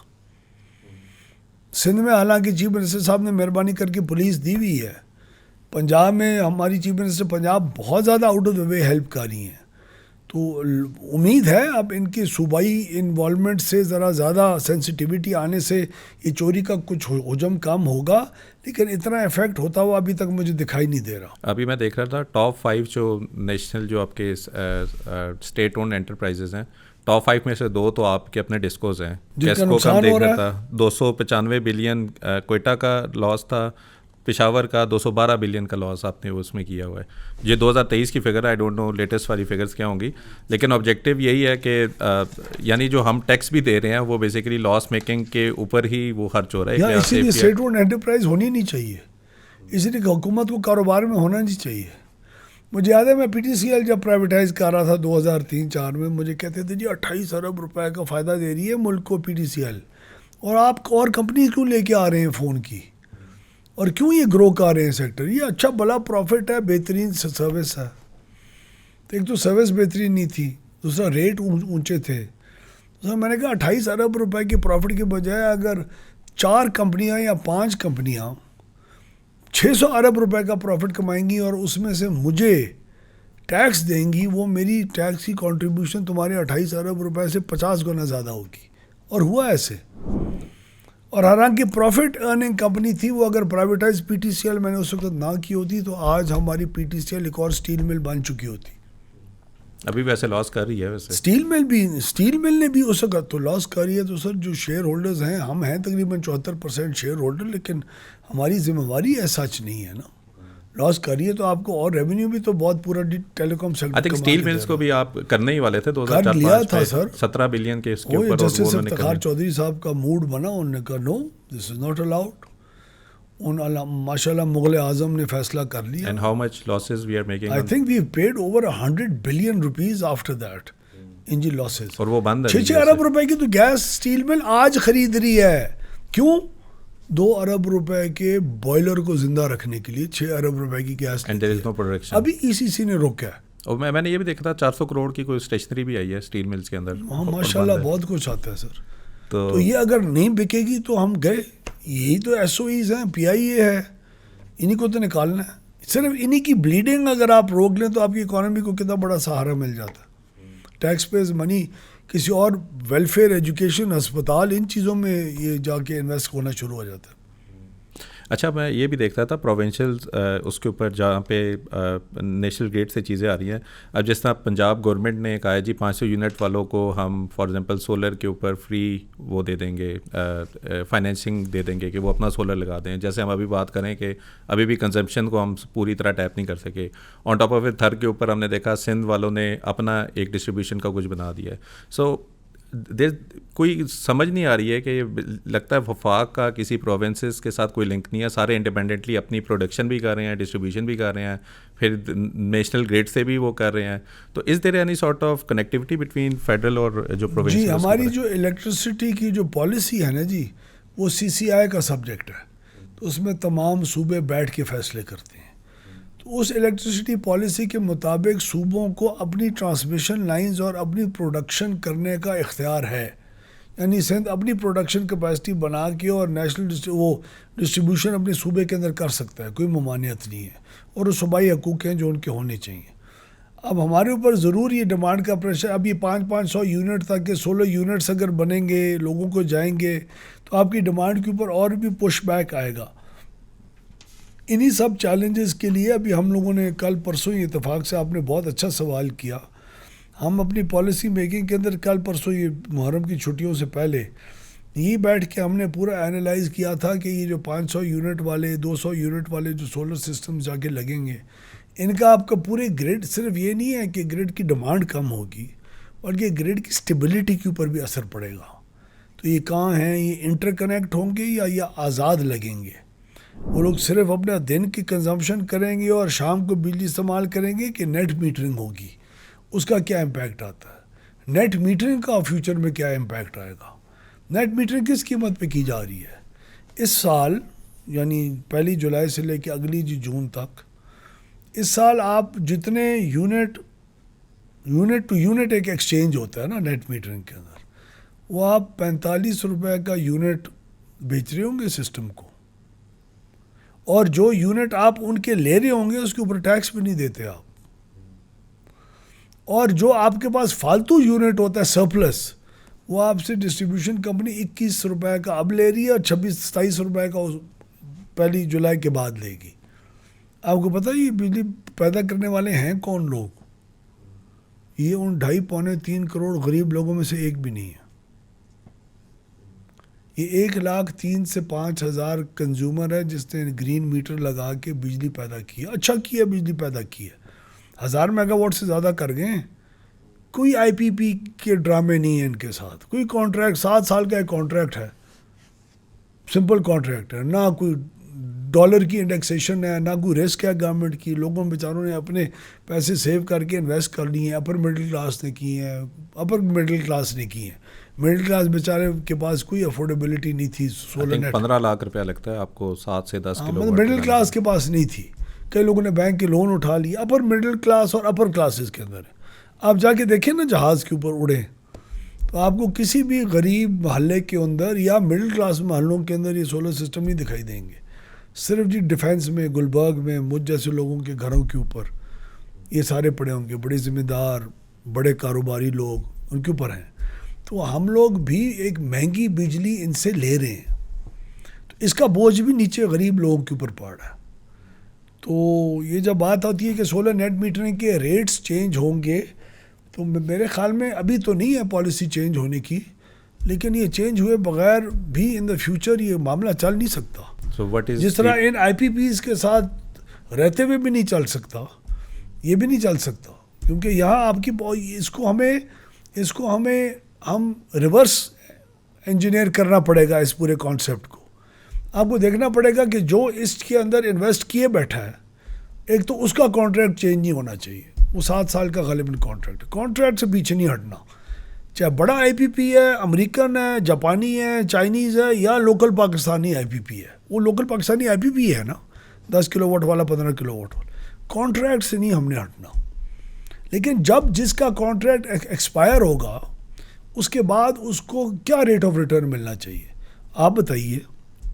आज पाकिस्तान के अंदर क्या 4-5 साल के अंदर पैसा पूरा हो जाना आपकी इन्वेस्टमेंट बुरा कारोबार समझा जाता है? ये सोलर के ऊपर तो 2-2.5 साल की कम हो गया सर, इस वक्त 1.5-2 साल है आपकी जो स्कीमें आई हैं। तो हम लोग चाहते हैं कि उनका एक हेल्दी रेट ऑफ रिटर्न रहे, 4 से 5 साल के बीच में रहे, और उसके ऊपर जब वर्किंग की इजाज़त होगी तो हम इंशाल्लाह ज़रूर वर्किंग करेंगे। लेकिन ये ऐसी चीज़ें हैं जो हमें स्टेप्स उठाने पड़ेंगे। हाँ, मीडिया के ऊपर, सोशल मीडिया के ऊपर, इलेक्ट्रॉनिक मीडिया के ऊपर इसके हक़ में बात करने वाले सारे वो हैं जिनके पास अपने सोलर नेट मीटर्स हैं। 1 लाख बंदा है सिर्फ पूरे पाकिस्तान में, जिसका ख़रीद व फ़रोख्त की बिजली का बोझ 2.5-3 करोड़ सार्फिन के ऊपर पड़ रहा है। ये भी उन बोझों में से एक है। हमारी इनएफिशिएंसी का बोझ है, ट्रांसमिशन का बोझ है, डिस्कोस की चोरी का बोझ है, आपकी आईपीपीज़ के बंद रह के इस्तेमाल ना होने का बोझ है, इंपोर्टेड फ्यूल का बोझ है, रुपए की डिवैल्यूएशन का बोझ है, इंटरेस्ट रेट्स का बोझ है, और सोलर मीटर्स के भी का भी बोझ है। ये दिस इज़ अ रियलिटी, किसी को पसंद आए या ना आए, लेकिन बोझ है। जब तक हम एज ए कॉम इन चीज़ों को तस्लीम नहीं करेंगे तो हम आगे बढ़ नहीं सकते। अच्छा, ग्रीन मीटर तो वैसे भी बंद हो चुके हैं, अब कोई नया मीटर मेरे ख्याल में स्टार्ट हो गया फॉर सोलर, जो मेरी अंडरस्टैंडिंग है। और आई डोंट नो, कोई अगर कुछ उसका रंग चेंज हुआ तो मुझे नहीं पता, लेकिन उसके जो टर्म्स एंड कंडीशंस हैं वो चेंज नहीं हुई, रेगुलेशंस वही हैं, रेट ऑफ रिटर्न भी वही है, पैसे भी उतने ही मिलते हैं। And what do you think what is the right वे कि जिसमें सोलर वालों को बेनिफिट भी मिले और वो एक बर्डन भी ना बने मुल्क के ऊपर? सर जो द राइट वे तो रिवर्स इंजीनियर करना पड़ेगा ना। राइट वे ये है कि अगर आज मैं 2 लाख रुपए इन्वेस्ट करता हूँ अपने सोलर नेट मीटर में, तो मुझे उसके जो फ़वाइद हैं वो अगले 4 से 4.5 साल में मुझे मिल जाने चाहिए वापस, मेरी कीमत अदा हो जानी चाहिए। तो 4 साल पे भी अगर कीमत अदा होगी, इसका मतलब है 25% आपको जी सालाना मिल रहा है उसका rate of return. 25% is a very good IRR on your investment. 25% के ऊपर बहुत लोग बेचारे काम नहीं करते, उसे बहुत कम पे काम कर रहे होते हैं। तो this is a rate of return that should ideally be there. So basically you are saying कि whatever the investment today is at least के रेट यूनिट का रेट उतना होना चाहिए रादर देन 26-27 रुपए की जगह हम शायद 12-13-14 रुपए पे मुझे नहीं पता 12-13 करना पड़ेगा कि उसकी कोई तौर तरीका चेंज करना पड़ेगा। और 26-27 रुपये का सिर्फ वो है जो आपका सरप्लस होता है, जो आप बिजली लेके और दे रहे होते हैं और उसमें वो न्यूट्रलाइज हो रहा होता है, वो आप 45 रुपये का उनको बेच रहे होते हैं, क्योंकि आपको 45 का पड़ रहा है ना, आपको 45 का पड़ता है ना तकरीबन। उन 3 फेज मीटर्स का जो रेट है जिस कैटेगरी में वो होते हैं, आपको तकरीबन 41 रुपये का पिछले साल पड़ता था, 5-6 रुपये बढ़ गया। तो आप 47 रुपये का यूनिट लेंगे और उसी 47 रुपये के यूनिट के एव्स आप अपना यूनिट देंगे और 47 रुपये नहीं देंगे, और उन 47 रुपये के ऊपर टैक्स भी नहीं देंगे। तो इस वक्त तो एक इसे कहते हैं नहीं विंडफॉल प्रॉफिट। विंडफॉल प्रॉफिट पूरी दुनिया में कहीं नहीं एक्सेप्टेबल। ना इंडिया के महाराष्ट्र में है, ना बांग्लादेश में है, ना कैलिफोर्निया में है, ना जापान में है, ना इंग्लैंड में है, ना ओमान में है, ना सऊदी अरेबिया में है, ना मिडल ईस्ट में है। आपकी अपनी नेशनल इनकम लेवल के जो ममालिक हैं उनके अंदर भी नहीं है। और हमने ये भी देखा है काफ़ी इंडस्ट्रीज़ ने भी अपने सोलर के काफ़ी प्लांट्स लगाए to be more efficient in the operational way. हाँ, बिकॉज हमारा अपना national grid is more expensive, plus जो एक्सपोर्ट इंडस्ट्री है उसकी और भी इम्प्लीकेशंस हैं। उनकी अब एनवायरमेंटल कंसर्न्स हैं, उन्होंने अब अपने एक जो फ्यूल मिक्स है उसके अंदर रिन्यूएबल्स को लेके आना ही आना है, वरना उनके एक्सपोर्ट के ऊपर जी ड्यूटीज़ लगना शुरू हो जाएंगी। तो वो भी हम बड़े कंसर्न्ड है उसके, और उसके लिए भी व्हीलिंग की इजाज़त हमें देना पड़ेगी अपनी एक्सपोर्ट इंडस्ट्री को सपोर्ट करने के लिए, ताकि वो ठप्पा लगा सकें कि जो बिजली हम इस्तेमाल कर रहे हैं वो रिन्यूएबल से। हालांकि पाकिस्तान का रिन्यूएबल मिक्स बहुत अच्छा है। आप तकरीबन अपनी अच्छी खासी बिजली तकरीबन कोई आधी से ज़्यादा आप रिन्यूएबल्स के ऊपर बना रहे हैं। जो 1 अरब यूनिट आप सालाना बनाते हैं उसमें से तकरीबन 30-32% आपका हाइडल है, हाइडल इज़ रिन्यूएबल। फिर आपके न्यूक्लियर है, न्यूक्लियर इज़ रिन्यूएबल, उसका कोई कार्बन फुटप्रिंट नहीं है। फिर आपका सोलर भी है, विंड भी है। तो आपके जो फ्यूल बेस, जो फॉसिल फ्यूल बेस जो बिजली है वो काफ़ी कम है आज भी, जिसकी शरह और भी कम होगी इन द फ्यूचर, बिकॉज आपके अगले जितने भी प्लांट्स आ रहे हैं वो सारे हाइडल हैं। अगले 10,000 जो मेगावाट आने हैं अगले 10 साल के अंदर, वो सारे हाइडल बेस्ड पावर प्लांट्स हैं। उसकी भी असेसमेंट हम कर रहे हैं कि वो हर प्लांट आने से बिजली की कीमत ऊपर जाएगी कि नीचे जाएगी। हाइडल सस्ता नहीं होता, हाइडल पहले 10-12 साल में बहुत महंगा होता है, क्योंकि वो उसके लोन वगैरह की वजह उसके से हर लोन जो है उसने हर प्रोजेक्ट ने पहले जितने भी फाइनेंसर्स होते हैं लोन को देने वाले हर प्रोजेक्ट को, चाहे वो प्राइवेट सेक्टर को दें या पब्लिक सेक्टर को दें, उनको पहले 10-12 साल में डेट भी वापस लेना होता है, उसकी सर्विसिंग भी करवानी होती है। तो इसलिए पहले आपके 10-12 साल, अगर बाद में 2 रुपये यूनिट होना है 10-12 साल के बाद, तो आज आपका 25 रुपये यूनिट होगा। तो आज आप 25 रुपये यूनिट की बिजली अफोर्ड कर सकते हैं? आज तो आपको 5-7-8 रुपये यूनिट वाली बिजली चाहिए जो आपकी सिर्फ शमसी से आ सकती है। तो ये भी हम देख रहे हैं कि अगले 10-12 साल जो आपकी बिजली बननी है, और जिनको हम पहले ही माशाल्लाह ढोल बजा के एक्सेप्ट कर चुके हैं, मैं तो उसके ऊपर भी सवाल उठा रहा हूँ अब कि वो हर प्लांट इजाफी जो आएगा तो 10 साल के बाद मैं भी उन गुनहगारों में शामिल हूँगा जिस तरह पहले वाले हो चुके हैं। तो वो नहीं हो सकता, इसलिए हम उसको रीअसेस कर रहे हैं कि आने वाले। मैं आपको एक एग्जांपल देता हूँ, भाषा डैम है। भाषा डैम आप स्टोरेज के लिए बनाएं। भाषा डैम की अगर पूरी कीमत को आपने बिजली भी बनाई और बिजली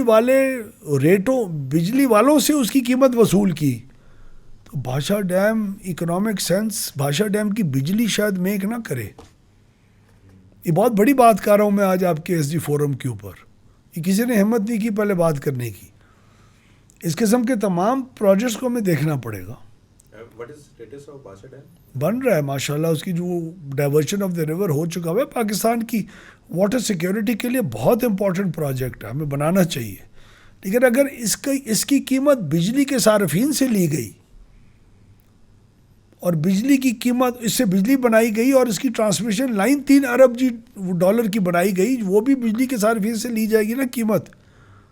तो भाषा डैम की वजह से शायद आपकी, जब भाषा डैम एंटर होगा सिस्टम में इसकी बिजली, आज से 3, 4, 5, 6 साल बाद जब भी उसने होना है, तो एकदम इजाफा होगा बिजली की कीमत में। तो क्या हम डैम की नाम की बेसिस के ऊपर बिजली की कीमत में और इजाफा अफोर्ड कर सकते हैं? ये ऐसे सवाल आते हैं जो हमें आज ना देखे तो हम भी कसूरवार ही ठहराए जाएंगे। इसे कहते हैं प्रॉपर रिस्पॉन्सिबल प्लानिंग की स्ट्रैटेजी, जो आज पाकिस्तान को अपनानी होगी तमाम स्टेक होल्डर्स के साथ मिलके। अच्छा, जो कम कंज्यूमर हैं, मेरे ख्याल में थोड़ी सी ना एक लिटरेसी की कमी उनके एंड पे भी है। अभी भी अगर आप किसी घर पे जाएंगे तो 100 वाट का बल्ब लगा होगा, कोई उन्होंने पावर सेविंग की कोई चीज़ नहीं यूज़ की होगी। और एक हम ये भी देखें कि गवर्नमेंट के एंड से भी एक लिटरेसी सॉर्ट ऑफ इंक्रीज़ करने की भी कोई मुहिम वगैरह हम नहीं देखते हैं। मतलब कि एक सिर्फ कंपेन ही बना दें, यार ये 100 वाट की जगह ये वाला बल्ब लगाओ, देखो रोशनी इतनी है लेकिन इससे इतना कम हो जाएगा। मैं अभी बल्कि इसको की वेबसाइट भी देख रहा था, कैलकुलेटर का ना एस्टिमेशन टूल दिया हुआ है कि वट इफ़ अगर आपके पास एक टन का एसी और अगर आप कितने घंटे चलाते हैं तो कितना एक्सपेक्ट कर सकते हो आपके मीटर का कितना आएगा। अगर आप यही 100 वाट का बल्ब लगाते हो, 10 घंटे भी लगाते हो तो आपको इतने यूनिट्स आएंगे। अगर आप एनर्जी सेवर लगाओगे तो आपको इतना आएगा। सो मेरे ख्याल में ना एक फोकस्ड कैंपेन इस तरह के भी, बेशक डिजिटली में थोड़ा एक्सपेंस शायद आपको करना पड़े, लेकिन उसका ऑब्जेक्टिव क्या हो जाएगा ना कि लोगों को समझ आएगी यार ये 100 वाट का बल्ब की जगह मैं ये लगाऊंगा ना तो देखो मेरी इसमें होगी, तो उस पर ना लोड भी कम आएगा, लोगों को भी बिल की सेविंग होगी और एक सॉर्ट ना अंडरस्टैंडिंग होगी। आपने एक बहुत अहम एरिया की तरफ बात की है, ये एनर्जी कंजर्वेशन है। ये सबसे निगलेक्टेड एरिया है। हमारे इस वक्त कवानीन हैं, हमारे इस वक्त रूल्स हैं, हमारे इस वक्त रेगुलेशंस हैं, कंस्ट्रक्शन में हैं। आप तो बल्ब की बात करें, बहुत सिंपल वाली जो है, बहुत आसान है शिफ्ट होना, लेकिन कंस्ट्रक्शन अच्छा भला पैसे वाला बंदा करता है ना, चाहे उसने 5 मरले का घर बनाना हो या 6 मरले का या 10 मरले का या 4 कनाल का। अब तो ऑटोमेशंस के भी आ गए। कोई भी एनर्जी कंजर्वेशन अपनी कंस्ट्रक्शन के अंदर, आर्किटेक्चर के अंदर नहीं यूज़ कर रहा। 10 से 12%, यानी 1 करोड़ के बजाय आप 1 करोड़ 10 लाख रुपए अगर लगा लेंगे उसकी कंस्ट्रक्शन में, उस घर की, तो आपका तकरीबन 20 से 25% एनर्जी बिल कम आ जाएगा। और वो क्या चीज़ करनी चाहिए कंस्ट्रक्शन के? वो मुख्तलिफ उसकी गाइडलाइंस हैं कि आप दीवार को, giving you just one example, दीवार, बाहर वाली आउटर दीवारों के अंदर बीच में कैविटी रखें। 9 इंच की दीवार हो, फिर 4 इंच की दीवार हो, बीच में खला हो, बिकॉज एयर सबसे अच्छा इंसुलेटर है। ऊपर आपके इंसुलेटिंग मटेरियल्स ये होनी चाहिए जिससे एब्जॉर्प्शन ऑफ हीट ना हो, रिफ्लेक्शन हो जाए। डबल ग्लेज विंडो भी आप इस तरफ दरख्त लगा लें अपनी इस तरफ। तो हर चीज़ का एक कंस्ट्रक्शन के अंदर एक गाइडलाइंस हैं। हमारा एक इदारा है जी नीका, उसने इस पर काफ़ी काम किया हुआ है, बल्कि हमारे जो फैंस का, एफिशिएंट फैंस का भी एक पूरी मुहिम चलने लगी है। तकरीबन आपका 9000 मेगावाट सिर्फ पंखा लेता है आज पाकिस्तान में। वो 120 वाट का एक एवरेज पंखा है। वो अगर वो तकरीबन कोई 10-12 करोड़ पंखा है। 10-12 करोड़ पंखा अगर 30 वाट वाले पंखे पे आ जाए तो आपका 9000 वाट के बजाय गर्मियों में 1.5 से पौने 2000 वाट लग रहा, और 1.5 से 2000 मेगावाट बिजली की सिर्फ मांग रह जाएगी अगर आप पंखों को एफिशिएंट कर दें सिर्फ। तो आपका गर्मियों और सर्दियों का जो फ़र्क है जो हमें मार रहा है, सर्दियों में 11000 मेगावाट है, 4 महीने आपकी 11000 मेगावाट कुल ज़रूरत है सर बिजली की। आपने सिस्टम बनाया हुआ है 35000 मेगावाट का जो आपकी गर्मियों में ज़रूरत है। तो 4 महीने जब आपका होटल का कमरा लगेगा नहीं किराए पे और उसमें से कोई आमदन नहीं आएगी, तो बाकी पूरे साल के अंदर होटल के कमरों के ऊपर ख़र्चा बढ़ेगा ना। तो ये बेसिक सिंपल बात है। एंड हाउ यू, और ये जो साइक्लिक बिहेवियर है बिजली की कंजम्पशन का भी, what is the solution for this? Industrial growth ऊपर लेके जाना। और अभी हम देख रहे हैं इंडस्ट्रियल डिमांड। इंडस्ट्री को भी आपने एक सब्सिडी दी हुई है ताकि उनको एक डिस्काउंटेड रेट के ऊपर सब्सिडी नहीं दी, उनके ऊपर जो 250 अरब रुपए का बोझ था उसको कम करके 75 पे लेके आए। अभी भी उनको पूल प्राइस से 75 अरब रुपए ज़्यादा महंगी बिजली मिल रही। आम रेजिडेंशियल से ज़्यादा भी इंडस्ट्री अभी भी पे कर रहा है, लेकिन उतना नहीं दे रहा जितना होना चाहिए था। वो थोड़ा सा नहीं जितना होना चाहिए था, 35 रुपये यूनिट होना चाहिए था उनका। वो इस वक्त 35 रुपये से 75 अरब रुपए ज़्यादा पे कर रहे हैं। तो वो दे आर उनके ऊपर बोझ पहले 250 अरब रुपए का था जो उनका नहीं बनता था। जिस तरह आज कमर्शियल यूज़र का 35 रुपए की बिजली उसको मिलनी चाहिए टैक्सेस के बगैर, उसको पड़ी है 77 रुपए की, या सॉरी टैक्सेस के साथ। तो वो जो बोझ है वो कमर्शियल यूज़र के ऊपर भी ज़्यादा है। जो आपका होटल वाला है, दुकान वाला है बेचारा, वो तो उनके ऊपर भी ज़्यादा बोझ है इस वक्त। चलें सर, ये तो तकरीबन 50-55 मिनट्स हमने इलेक्ट्रिसिटी के ऊपर डेडिकेट किए। जो प्राइमरी पर्पस था हमारे प्लेटफॉर्म का, that was more related to the investor side. और जो पावर है वो, to be honest, as a investor as well, power is the beneficiary of all the things. ये जिस तरीके से कॉन्ट्रैक्ट हुए हैं गवर्नमेंट के साथ, गारंटीड पेमेंट आपको मिल रही है। जो मेजर चीज़ है जो कि अभी तक है वो है सर्कुलर डेट, जो पावर का भी अभी तक है। तो what is the take on the circular debt? अभी वो कहाँ पे है और what is the way forward, उसके ऊपर आप क्या? आई थिंक हम तकरीबन कोई 2.4 ट्रिलियन खरब रुपए के ऊपर पहुँचे हुए हैं। हमने सर्कुलर डेट को स्टेबल रखा हुआ है। हमारी IMF के साथ जो बातें होती रहती है ना, जो IMF ने ये करवाया, IMF ने वो करवाया, IMF कुछ नहीं करवाती। IMF कहती है 2.4 खरब रुपए से इस डेट को ऊपर ना जाने दो। जो इसका ज़्यादा नुकसान है वो अपनी सोर्सेज से पैदा करके दो, उसको जो प्राइसिंग स्ट्रक्चर है उसके अंदर करो। लेकिन कीमत के ऊपर बोझ लगा लगा के अपनी इनएफिशिएंसीज को छुपाना अब ज़्यादा काम नहीं कर सकता। एक हम उस हद तक पहुंचने लगे हैं जो आप जितना इजाफा करेंगे कीमत में उतना आपको रेवेन्यू में इजाफा नहीं मिलेगा। कंजम्पशन कम होती जाएगी, लोग कम हो रही है। तो हम उस स्टेज पे पहुंच चुके हैं। तो सर्कुलर डेट तकरीबन 2.4 खरब है, जिसको हम हर साल कुछ थोड़ा सा रिड्यूस करने की भी कोशिश कर रहे हैं by putting in money and paying it of.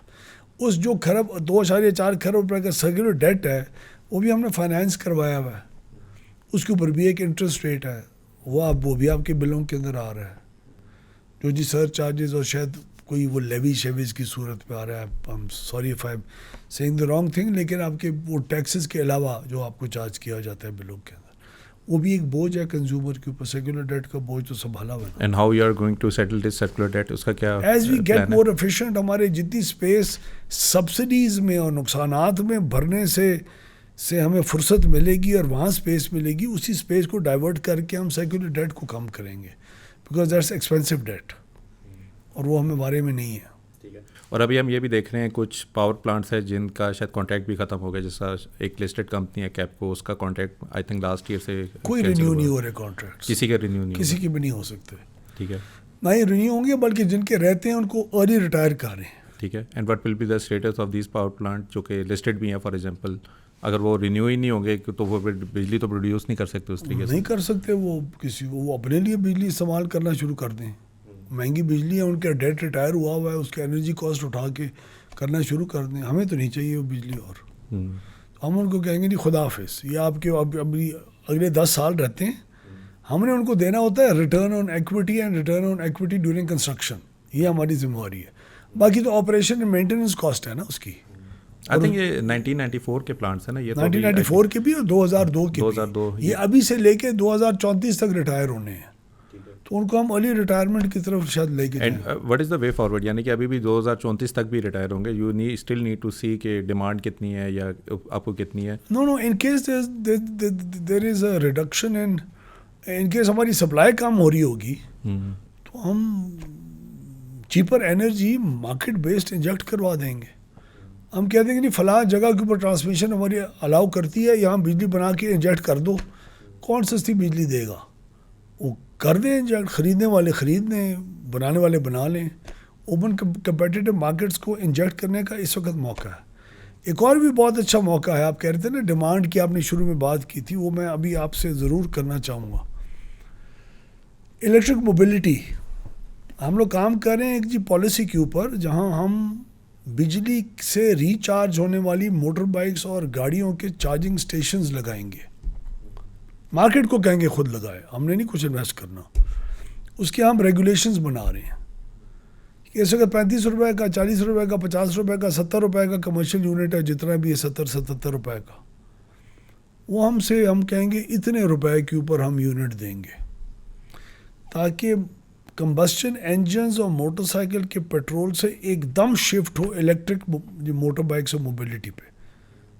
आपका तकरीबन 3 से 5 अरब US डॉलर की सिर्फ फ्यूल की इंपोर्ट की सेविंग होगी, और आपकी बिजली की मांग सोचे आसमान में जाके टकरेगी कि नहीं।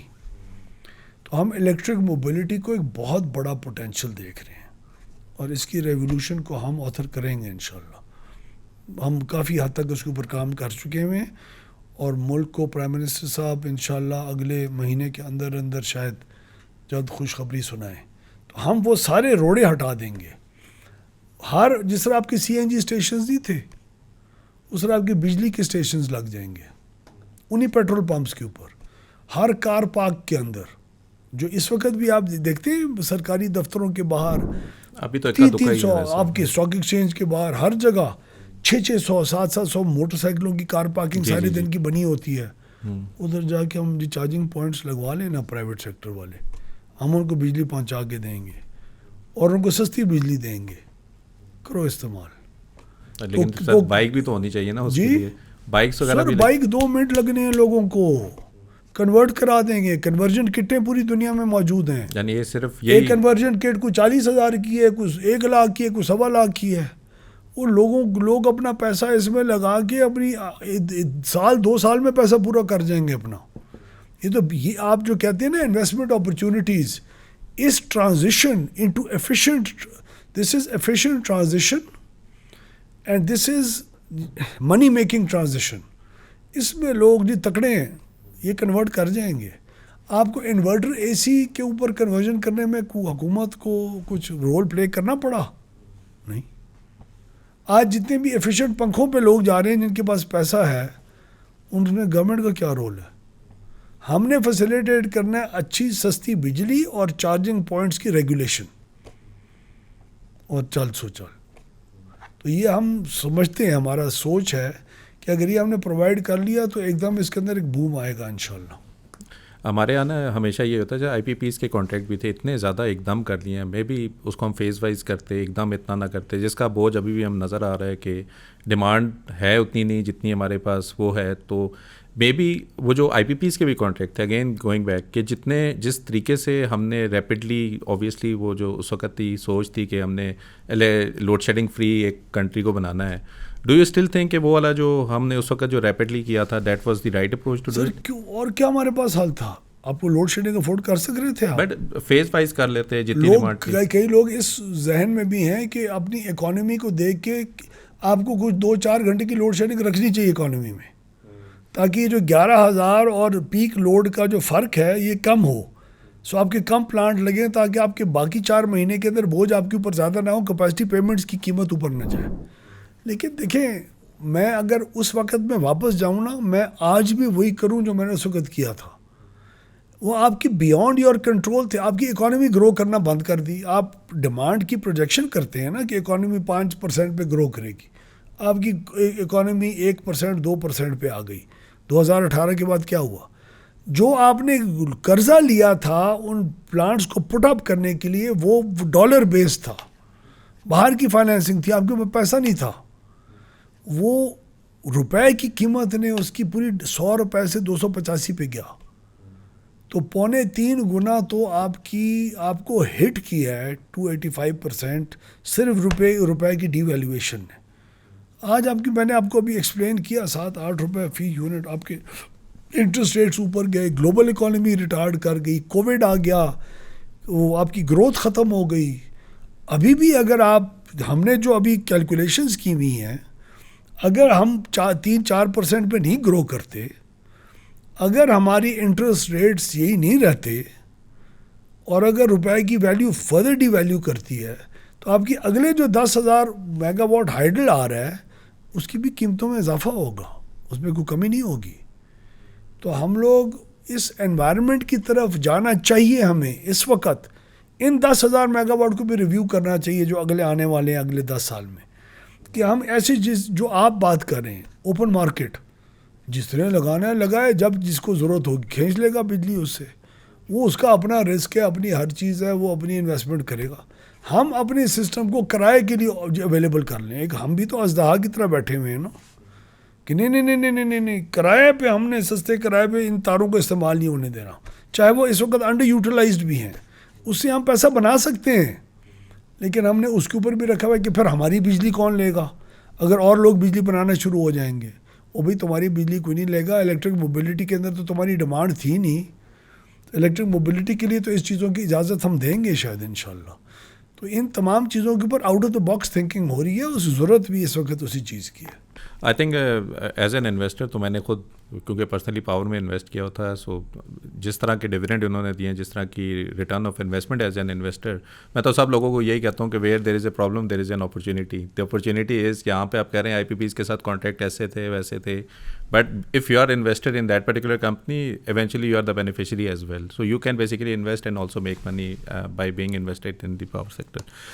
सर आखिरी चीज़ एक, क्योंकि ऑब्वियसली सैलरीड क्लास पे बर्डन बहुत ज़्यादा है, मैं खुद एज ए कंपनी में लोगों को भी देखता हूँ, अपने सर्कल्स के अंदर भी देखता हूँ, समहाउ एक बहुत ही ऐसा सेगमेंट है जिसके ऊपर टैक्सेशन इतनी ज़्यादा लगाई गई है, जितनी महंगाई बढ़ी है, हमारी शायद सेविंग और उस लिहाज से नहीं हुई। On top of it gas का बिल, बिजली का बिल, पेट्रोल का बिल, ये सारे ऐसे एक्सपेंसेस हैं जिसकी वजह से मेरा नहीं ख्याल कि अभी आपकी सेविंग की कोई कैपेसिटी रहती भी है। बट एक चीज़ जो मैं देखता हूँ कि समहाउ हमारी, क्योंकि पार्टिसिपेशन इन दी हाउस है नहीं, जब भी बिल लगता है तो लीस्ट कोई बंदा इस पे आके भी आर्गूमेंट करे कि यार कि इन पे क्यों लगा रहे हो, इनका वो ज़्यादा एक किस्म का वो हो रहा है।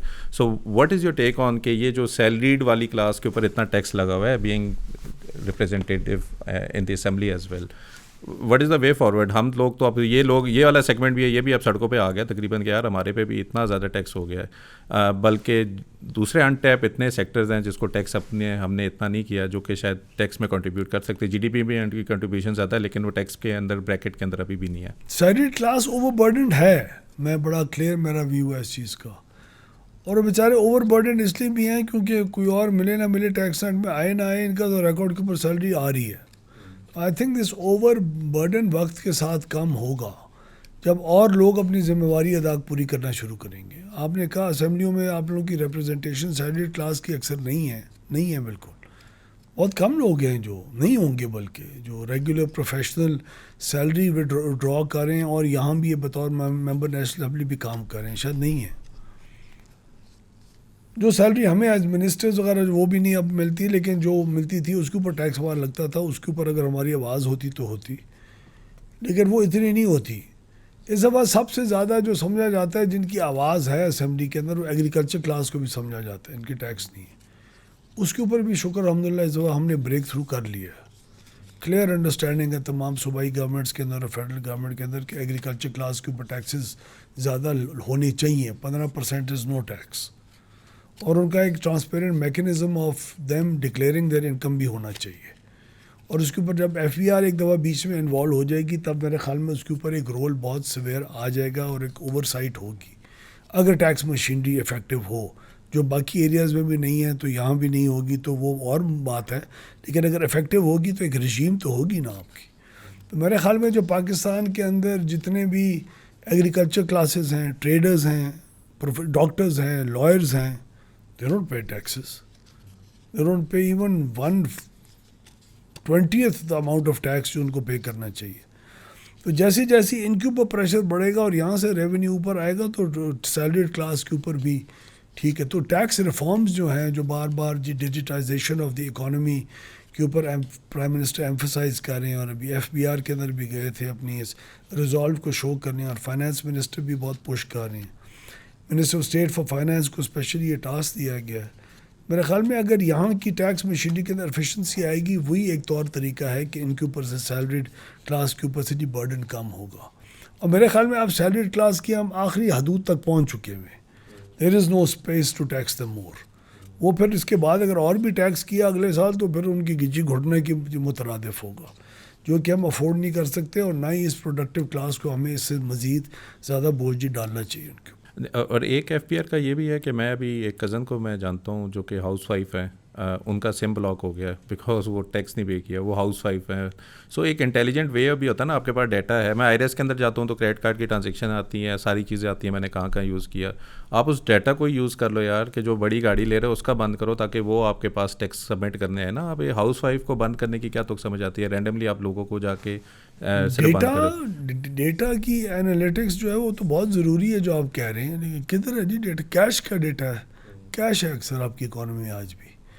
आप किसी बड़ा आदमी जो अपने बेटे की शादी कराए जी, वलीमा कराए, कि वो उसको जो क्या होता है वो जिसने केटरर उसको बुलाए, हाउस वो इवेंट वाले को बुलाए, वो कभी अपने अकाउंट में पैसे लेता है? तो आपके पास खर्च करने की अपॉर्चुनिटी इतने टैक्स एवेडेड मनी की हैं कि आपके पास you can not declare it and yet spend that money to avail the services within the economy. तो बेसिकली जब आपके खर्च करने की आपको जगह नहीं मिलेगी कहीं, तो उस पैसे का क्या करेंगे आप? कहाँ रखेंगे? किस चीज़ में डालेंगे? तो ये जो चीज़ें हैं, ये इन सब एवेन्यूज़ को ब्लॉक करना होगा for you to be able to come in to the net. और आपका फिर वो जो जी जितना भी वो डेटा है वो अवेलेबल होना चाहिए। और FBR की जो डिजिटाइजेशन है ना, जो आप एनालिटिक्स की बात कर रहे हैं ऑफ द डेटा, वो तभी होगी जब FBR भी डिजिटाइज्ड और कनेक्टेड होगा across the economy. This is precisely what is called digitization. It's not only the internal systems जिन्होंने डिजिटाइज होना है, पर एवरी कंज्यूमर और एवरी सर्विस प्रोवाइडर, उनकी कनेक्टिविटी होनी पड़ेगी across the data basis. And I think the structure of data is बड़ा ज़बरदस्त तरीके से। आप जिस तरह, मैं अगर फॉर एग्जांपल आईरेस में जाता हूँ तो आईडी कार्ड के यूज़ करता हूँ, इवन मैं CDC के अकाउंट में जाता हूँ तो मैं आईडी कार्ड यूज़ करता हूँ। मेरा जब डिविडेंड का टैक्स करता है तो मेरा आईरेस में भी आ जाता है। तो सारी चीज़ें आई थिंक इट्स डूएबल। आज हमारे पास टेक्नोलॉजी और टेलीकम्युनिकेशन इंफ्रास्ट्रक्चर और कनेक्टिविटी इतनी है कि आपकी अक्सर about 90% of the economy can be recorded. लेकिन वो रिकॉर्ड करने के लिए अगर कोई रिकॉर्ड ना करवा रहा हो, उसको फिर ह्यूमन इंटेलिजेंस के साथ आइडेंटिफाई करके पूरा वो डंडा सर, गाड़ी तो ले ही रहा ना, वो भी तो रिकॉर्डेड ही है। गाड़ी जब ले रहा है तो वो कहीं से तो पैसे ला रहा है। तो अब हमने उसका इंसेंटिव जो है, वो जो एक नॉन टैक्स पेयर का एक परसेंटेज होती थी, उसको भी तो हमने वो इंसेंटिवाइज किया है ना, उसको भी ऊपर लेके गए। जो मेरे ख्याल में तो अगले साल तक ये अनाउंसमेंट हो जानी चाहिए कि नॉन टैक्स पेयर गाड़ी खरीद ही ना सके। होना तो ये चाहिए। नॉन टैक्स पेयर ज़मीन खरीद ना सके, ज़मीन ओन ना कर सके। आप ये देखें कि जो लोग नॉन टैक्स फाइलर हैं, even then they seem to be incentivize, even के जो पेनल्टी हम समझ रहे हैं कि नॉन फाइलर पे है, क्योंकि वो इतना रेवेन्यू या अपनी कनेक्शन है। अब आप देखें 6-7-8 लाख रुपए की जिसकी सैलरी है, वो 40% का टैक्स दे रहा है। ऑब्वियसली उसको हमने रिच कह दिया अभी, हालांकि जितने हालात ख़राब हैं उसमें तो रिच है ही नहीं, वो बेचारा तो अपने एक्सपेंसेस ही नहीं पूरे कर रहा। लेकिन ऑन टॉप ऑफ इट एक बंदा जो कि शायद रियल स्टेट सेल करके ही उस पर 25-30 लाख रुपया अर्न कर रहा है, डिक्लेयर भी नहीं कर रहा, फिर जाता है गाड़ी भी लेता है, उस पे फाइलर पे वो 3-4 लाख रुपये एक्स्ट्रा दे देता है। वो फिर भी अपने आप को कहता है यार 25 पे 12 तो बचाया मैंने, 4 एक्स्ट्रा दिया मैंने। तो दिस इज़ लाइक, तो वो इस दफ़ा हम थ्रेशोल्ड को ऊपर लेके गए हैं और मेरे ख्याल में अगले 1-2 साल में इसको ख़त्म भी हो जाना चाहिए, होना चाहिए आइडियली स्पीकिंग। जो टैक्स पेयर नहीं है, they should not have the right to own anything. और ये तो क्लियर पता है कि ये नॉन सिंपल एज दैट जी। और दूसरा डाटा की importance in power division as well, कि कितना आ रहा है, कितना जा रहा है, किस फीटर पे कौन, आपको समझ आ जाएगी डाटा से। नहीं, स्मार्ट मीटरिंग सिस्टम्स ही नहीं है। डेटा के ना होने की वजह से बहुत रूम टू प्ले है और उसकी बड़ी स्ट्रॉन्ग किस्म की रेजिस्टेंस है, और इसी रेजिस्टेंस को ब्रेक करना है, और वो प्राइवेटाइजेशन भी ब्रेक करेगी। उससे पहले हम भी कोशिश करेंगे थ्रू द न्यू बोर्ड्स के हम ब्रेक करें, कि प्राइवेटाइजेशन भी ब्रेक करेंगे। मैंने आपकी असेंबली की तकरीर सुनी थी, बड़ा क्रिटिकल थे आप अपने इंटरनल सिस्टम के रिलेटेड भी। हमारा system is worth criticizing. And you being the minister, आपके पास पूरी अंडरस्टैंडिंग है कि अंडरलाइन पीछे चीज़ें चल कर रही हैं, and it seems to be very difficult कि आपने इंटरनली और नीचे लेवल पे जाके वो चीज़ें सही भी करनी है। आई थिंक मेन जो चैलेंज होता है ना सर, एक तो ये होता है कि हिम्मत रखनी चाहिए कि आइडेंटिफाई करने के बाद एक्सेप्ट करें। जब तक आप एक्सेप्ट नहीं करेंगे, आप पुश नहीं होंगे to try to correct things. तो वो अंडरस्टैंडिंग तो है। अब सबसे बड़ा चैलेंज है हाउ टू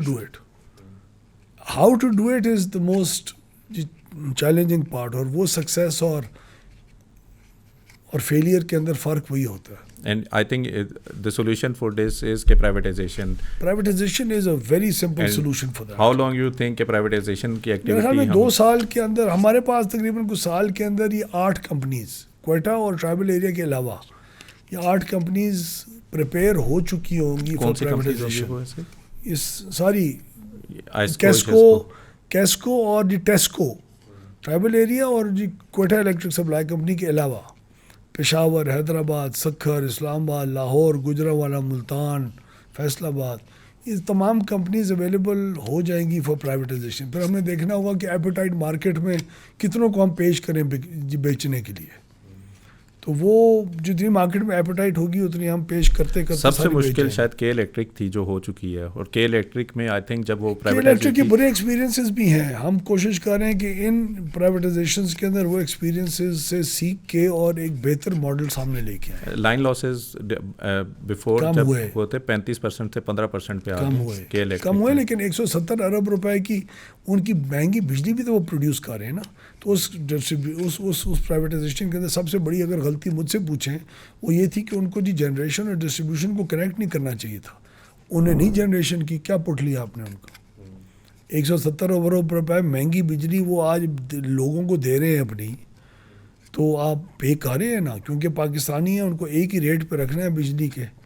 हर इलाके के अंदर ये भी तो एक प्रॉब्लम है ना कि हर इलाके की बिजली, चाहे उस इलाके के जितनी मुसीबतें या अच्छाइयाँ हों, अच्छाई करने वाले को उसका इंसेंटिव नहीं मिलता, बुराई करने वाले को उसकी सज़ा नहीं मिलती। तो हर कंपनी के मुज़ाफ़ात के अंदर आपने तमाम बिजली का रेट भी एक रखा हुआ है ना, क्योंकि एक मुल्क है ना, हमारी वो जी पॉलिटिकल इकोनॉमी भी तो है ना।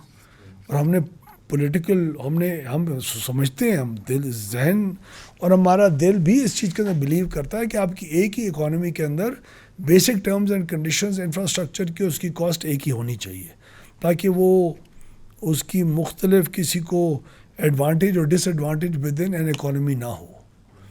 तो इसलिए हमने एक ही रेट भी रखना है। अभी के रिसेंटली electric हमने देखा आज़ाद जम्मू कश्मीर में काफ़ी एक पॉलिटिकल मूवमेंट भी हुई बिकॉज ऑफ कि इलेक्ट्रिसिटी की प्राइसेस ज़्यादा हैं, और एक सेंटिमेंट ये है कि यार ये नीलम जेलम हमारा ही है, मीरपुर ये मंगला डैम हमारा ही है, हमारी बिजली ले रहे हैं और हमें इतने महंगे दे रहे हैं। एंड देयर वाज बेसिकली आपने उसको काफ़ी रिड्यूस भी किया उस इलाकों के लिए। सो नहीं, हमने रिड्यूस नहीं किया, हमने उनको, प्राइम मिनिस्टर साहब ने बहुत बड़ा एक पैकेज दिया आज़ाद कश्मीर की गवर्नमेंट को। वो उसको उस पैसे को कहीं भी इस्तेमाल कर सकते थे, उन्होंने बिजली में इस्तेमाल कर दिया। तो वो उनका राइट था, वो उनकी अपनी डिसीजन है टू मेक। लेकिन नीलम जेलम हमारा है या तरबेला हमारा नहीं, हर चीज़ हर एक की है, बिल्कुल उनकी है। उसके एक वाटर यूज़ चार्जेस हैं, हाइडल प्रॉफिट्स हैं, वो ख़र्चों के अंदर इनकॉर्पोरेटेड हैं, वो उनको दिए जाते हैं। कुछ उनके आउटस्टैंडिंग ड्यूज़ हैं जो नहीं अभी तक दिए गए। तो मैं समझता हूँ पूरे पाकिस्तान की हर चीज़ हर पाकिस्तानी की है, और इसमें हमारा तुम्हारे की बिल्कुल कोई तमीज़ हमारे एक ही मुल्क में होनी नहीं चाहिए, और है भी नहीं। कई लोग कई जगहों के ऊपर रीजनल उस बेसिस के ऊपर एक्सप्लॉइट ज़रूर करने की कोशिश करते हैं पॉलिटिकली, लोगों को इकट्ठे करने के लिए, लेकिन वो बेसिकली पाकिस्तान की इकॉनमी और सोसाइटी के लिए एक हेल्दी चीज़ नहीं है। हमें इससे ऊपर रह के सोचना चाहिए। लेकिन अगर हुकूमत लोगों को खुश रखेगी, कीमतों को नीचे करेगी, लोगों की सेविंग ज़्यादा होंगी, उनकी इनकम ज़्यादा होगी, तो फिर ये इस किस्म की चीज़ों को एक्सप्लॉइट करने की अपॉर्चुनिटी भी नहीं मिलेगी। हम लोग इसलिए बहुत सख्त कोई फ़ैसले इस दफ़ा बजट के अंदर करने पड़े हैं, लेकिन इन सख्त फ़ैसलों के बगैर पाकिस्तान में सही होना भी नहीं है। इमरान खान ने सख्त फैसले नहीं किए, उसने आंखें बंद करके बिजली की कीमत की मिसाल दी, नहीं बढ़ने दी उसने। आखिर पाकिस्तान के अंदर तो बढ़ी ना, कोई और रास्ता नहीं था। तो आप अगर मैं बड़ा नेक हूँ और मैंने गलत काम नहीं किया या बिजली की कीमत नहीं बढ़ाई, आप इररिस्पॉन्सिबल हैं। आपने स्टेट की परवाह नहीं की, अपने PTI की परवाह की, आपने अपनी परवाह की। तो वो अगर आप ठीक है बिजली के बाकी जो इनएफिशिएंसीज जो हैं, जो इसको मैंने आपको काउंट करके बताया 8-9 रुपये यूनिट की इनएफिशिएंसीज हैं, आप उनको ठीक करके जाते हैं ना, और 8 रुपये नीचे कर देते, 8 रुपये ना बढ़ाते। आपने तो आसानी काम किया, एक बयान दे दिया। उस बयान देने से आपका जो कर्ज है या आपके वाजिबात कम तो नहीं हो गए। वाजिबात किसके कम हुए? इमरान खान ने इस मुल्क को एज अ रेंट कार चलाया। रेंट कार की जहनीत का पता ना आपको क्या है? ये गाड़ी मेरी नहीं है, मैंने 2 दिनों के लिए रेंट की है। इसके इंजन के ऊपर मैं जितना भी आरपीएम बढ़ाऊंगा, इसको जो भी करूंगा, बस वो डेंट शेंट एक्सीडेंट ना हो जिसकी मुझसे वो पैसे लेंगे। अंदर जो भी हो, मैं 6000 आरपीएम के ऊपर इसको जी चलाता रहूँ, सेकंड गियर में 100 किलोमीटर के ऊपर जाता रहूँ, मेरा क्या जाता है। लेकिन आपकी अपनी जब गाड़ी होती है, अपनी गाड़ी की होने का एहसास होता है, तो आप क्या करते हैं, तमीज़ से गाड़ी को चलाते हैं ना, मैं और आप। तो रेंट कार वाला जहन था उसका, लोगों को खुश रखो चाहे गाड़ी की ऐसी की तैसी हो जाए। कर रहे हैं बैन पीटीआई को आप लोग? पता नहीं जी ये फैसला क्या होता है। मैं वैसे बताऊँ, अगर मैं आपको टोटली नॉन पॉलिटिकली बात कर रहा हूँ और मैं एक नॉन पॉलिटिकल जहन के साथ आपके साथ बात कर रहा हूँ। मेरे ख्याल में किसी भी चीज़ को, पाकिस्तान की किसी भी सियासत को पाकिस्तान की कीमत के ऊपर चमकाने का किसी को इख्तियार नहीं है। और मेरे ख्याल में 9 में चाहे माने या ना माने, बहुत सीरियस एक अटेम्प्ट था हमारी आर्म्ड फोर्सेस के अंदर म्यूटनी क्रिएट करने का। आर्म्ड फोर्सेस का क्या रोल रह गया है, क्या बहस थी, क्या मुबाहिसे हैं, ज़ियाउल हक ने मुल्क के साथ क्या किया, अयूब खान ने क्या किया, याया खान ने क्या किया, मार्शल लॉज ने क्या किया, मुशर्रफ ने क्या किया, ये इसको आप एक साइड पर रखें एक वक्त। एक इसको कंसिडर करने के बाद भी सियासतदानों ने क्या किया, सिर्फ फौज ने तो नहीं किया, सियासतदानों ने भी माशाल्लाह किरदार अदा किए हैं, उनकी भी तो गलतियाँ रह गई हैं। सियासतदानों ने एक्सेप्ट किया है इस एनवायरनमेंट को, लेकिन वो हर चीज़ करने के बाद आप फौज के अंदर म्यूटनी किस तरह क्रिएट करवाने के लिए इनकरेज कर सकते हैं। इराक के अंदर फौज ख़त्म हुई तो मुल्क का दफा ख़त्म हुआ। फौज की अपनी गलतियां ज़रूर होंगी, लेकिन फौज के अंदर आप अपने इदारे के अंदर म्यूटनी नहीं क्रिएट कर सकते। Sorry, that should be an unforgivable sin. जिस तरह आप पुलिस के अंदर म्यूटनी नहीं क्रिएट कर सकते, सिर्फ फौज की क्या बात है, आप एफसी के अंदर नहीं कर सकते। आप एफसी के 4 नौजवानों को कहें, रेंजर्स को कहें, आप आज आईजी इस्लामाबाद की 4 कांस्टेबल्स को कहें, 500 कांस्टेबल्स को इकट्ठे करें, कहो जाके धावा बोल दो आईजी के दफ्तर में, ये अनफॉरगिवेबल सिन नहीं है। तो सर वो जजेस दे तो रहे हैं ना, अगर कोई मसला होगा तो वो दे देंगे सज़ा। अगर इसमें पॉलिटिकली मेरे ख्याल में इंस्टेबिलिटी, मैं इसलिए कह रहा हूँ, दो के स्टॉक मार्केट ने इसको इतना नेगेटिवली नहीं लिया। वी कैन सी कि हिस्टोरिकली जब भी पास में कोई इवेंट होता था, कंपनी प्रॉफिट कर रही है, पॉलिटिकल इंस्टेबिलिटी होती है, स्टॉक मार्केट नीचे जाती है। अब वहाँ बेचारा स्टॉक मार्केट में गया हुआ है, वो फिर कहता है जी ये तो सारी बबल है, एक बंदा आया था उसने जाके बस गेम चलाई, खुद प्रॉफिट लिया और ख़ुद निकल गया, और ये प्रॉफिट टेकिंग और ये इस तरह की चीज़ें होती रहती हैं। बट आई स्टिल थिंक कि इतने कॉम्प्लिकेटेड हालात हैं मुल्क के, पावर इटसेल्फ इतना कॉम्प्लिकेटेड है, सारे लोगों के ऊपर इतना बर्डन है इस सारी चीज़ का। One thing which is the last thing कि मुल्क की आवाम भी स्कैटर्ड हो, whatever it is, but there is a realisation कि there is a political party, there we need to somehow figure out a way जहाँ पे आप सारे लोग मिल बैठ कर एक जगह पे इस सारे प्रॉब्लम्स को एड्रेस कर सकें। देखिए लाइक साहब, आपकी इस बात के अंदर तो ये तो दिस इज़ लाइक, इसमें कोई शक नहीं है, मुफाहमत और इकट्ठे मिल के चलने से के अलावा के इससे बेहतर तो कोई निज़ाम होता ही नहीं है। लेकिन पॉलिटिकल डिफरेंसेस होते हैं, पॉलिटिकल डिफरेंसेस को कहाँ तक लेके जाना है, वो लोग कहाँ तक लेके गए हैं। 2018 में हमारे भी पॉलिटिकल डिफरेंसेस थे उनके साथ, हम किस हद तक लेके गए थे, हम well with in certain parameters रहे थे ना। हमने तो अपोजिशन में 2018 में अपने ख़िलाफ़ बेईमानी के इलेक्शन को बर्दाश्त करने के बावजूद इकोनॉमिक रिकन्सिलिएशन की बात की थी। उनकी तरफ से कोई आई है इकोनॉमिक रिकन्सिलिएशन की बात? हम मैं और तुम की बात नहीं कर रहा, लेकिन ये मुफाहमत से बेहतर कोई चीज़ नहीं है। लेकिन आप ऐसे एक मुल्क में रहें जहाँ जुडिशरी पॉलिटिकल और पॉपुलर सेंटिमेंट से इम्प्रेस हो के आउट ऑफ द वे जाके फैसले करे, that is also not on. आप सिर्फ फ़ौज और मिलिट्री इस्टेब्लिशमेंट की बात हम लोग क्यों उसको बैठ के क्रिटिसाइज़ करते हैं? जुडिशरी ने क्या किया इन द पास्ट, जिस तरह पॉलिटिशियंस ने भी किया। सबसे पहले आप पॉलिटिशियंस को सामने ले आए, उसके बाद मिलिट्री इस्टेब्लिशमेंट को बेशक दे दें रगड़ा, उसके बाद जो जी जुडिशरी है उसने क्या किया? क्या भुट्टो साहब का जो नाजायज़ कत्ल नहीं हुआ, किसने किया? मिलिट्री इस्टेब्लिशमेंट ने किया या जी जुडिशरी ने किया? कौन सा टूल? उसके बाद आपकी जो 63A वाली डिसीशन थी जिन दिनों में हमजा शहबाज शरीफ साहब चीफ मिनिस्टर थे, वो क्या था? साकिब निसार की डिसीशंस क्या थी? इफ्तिखार चौधरी का स्टील मिल के साथ जो इकोनॉमिक जो बलात्कार हुआ है वो क्या था? What was all that? Steel mill की एक decision has cost you more than 100 billion rupees. Has somebody asked that chief justice?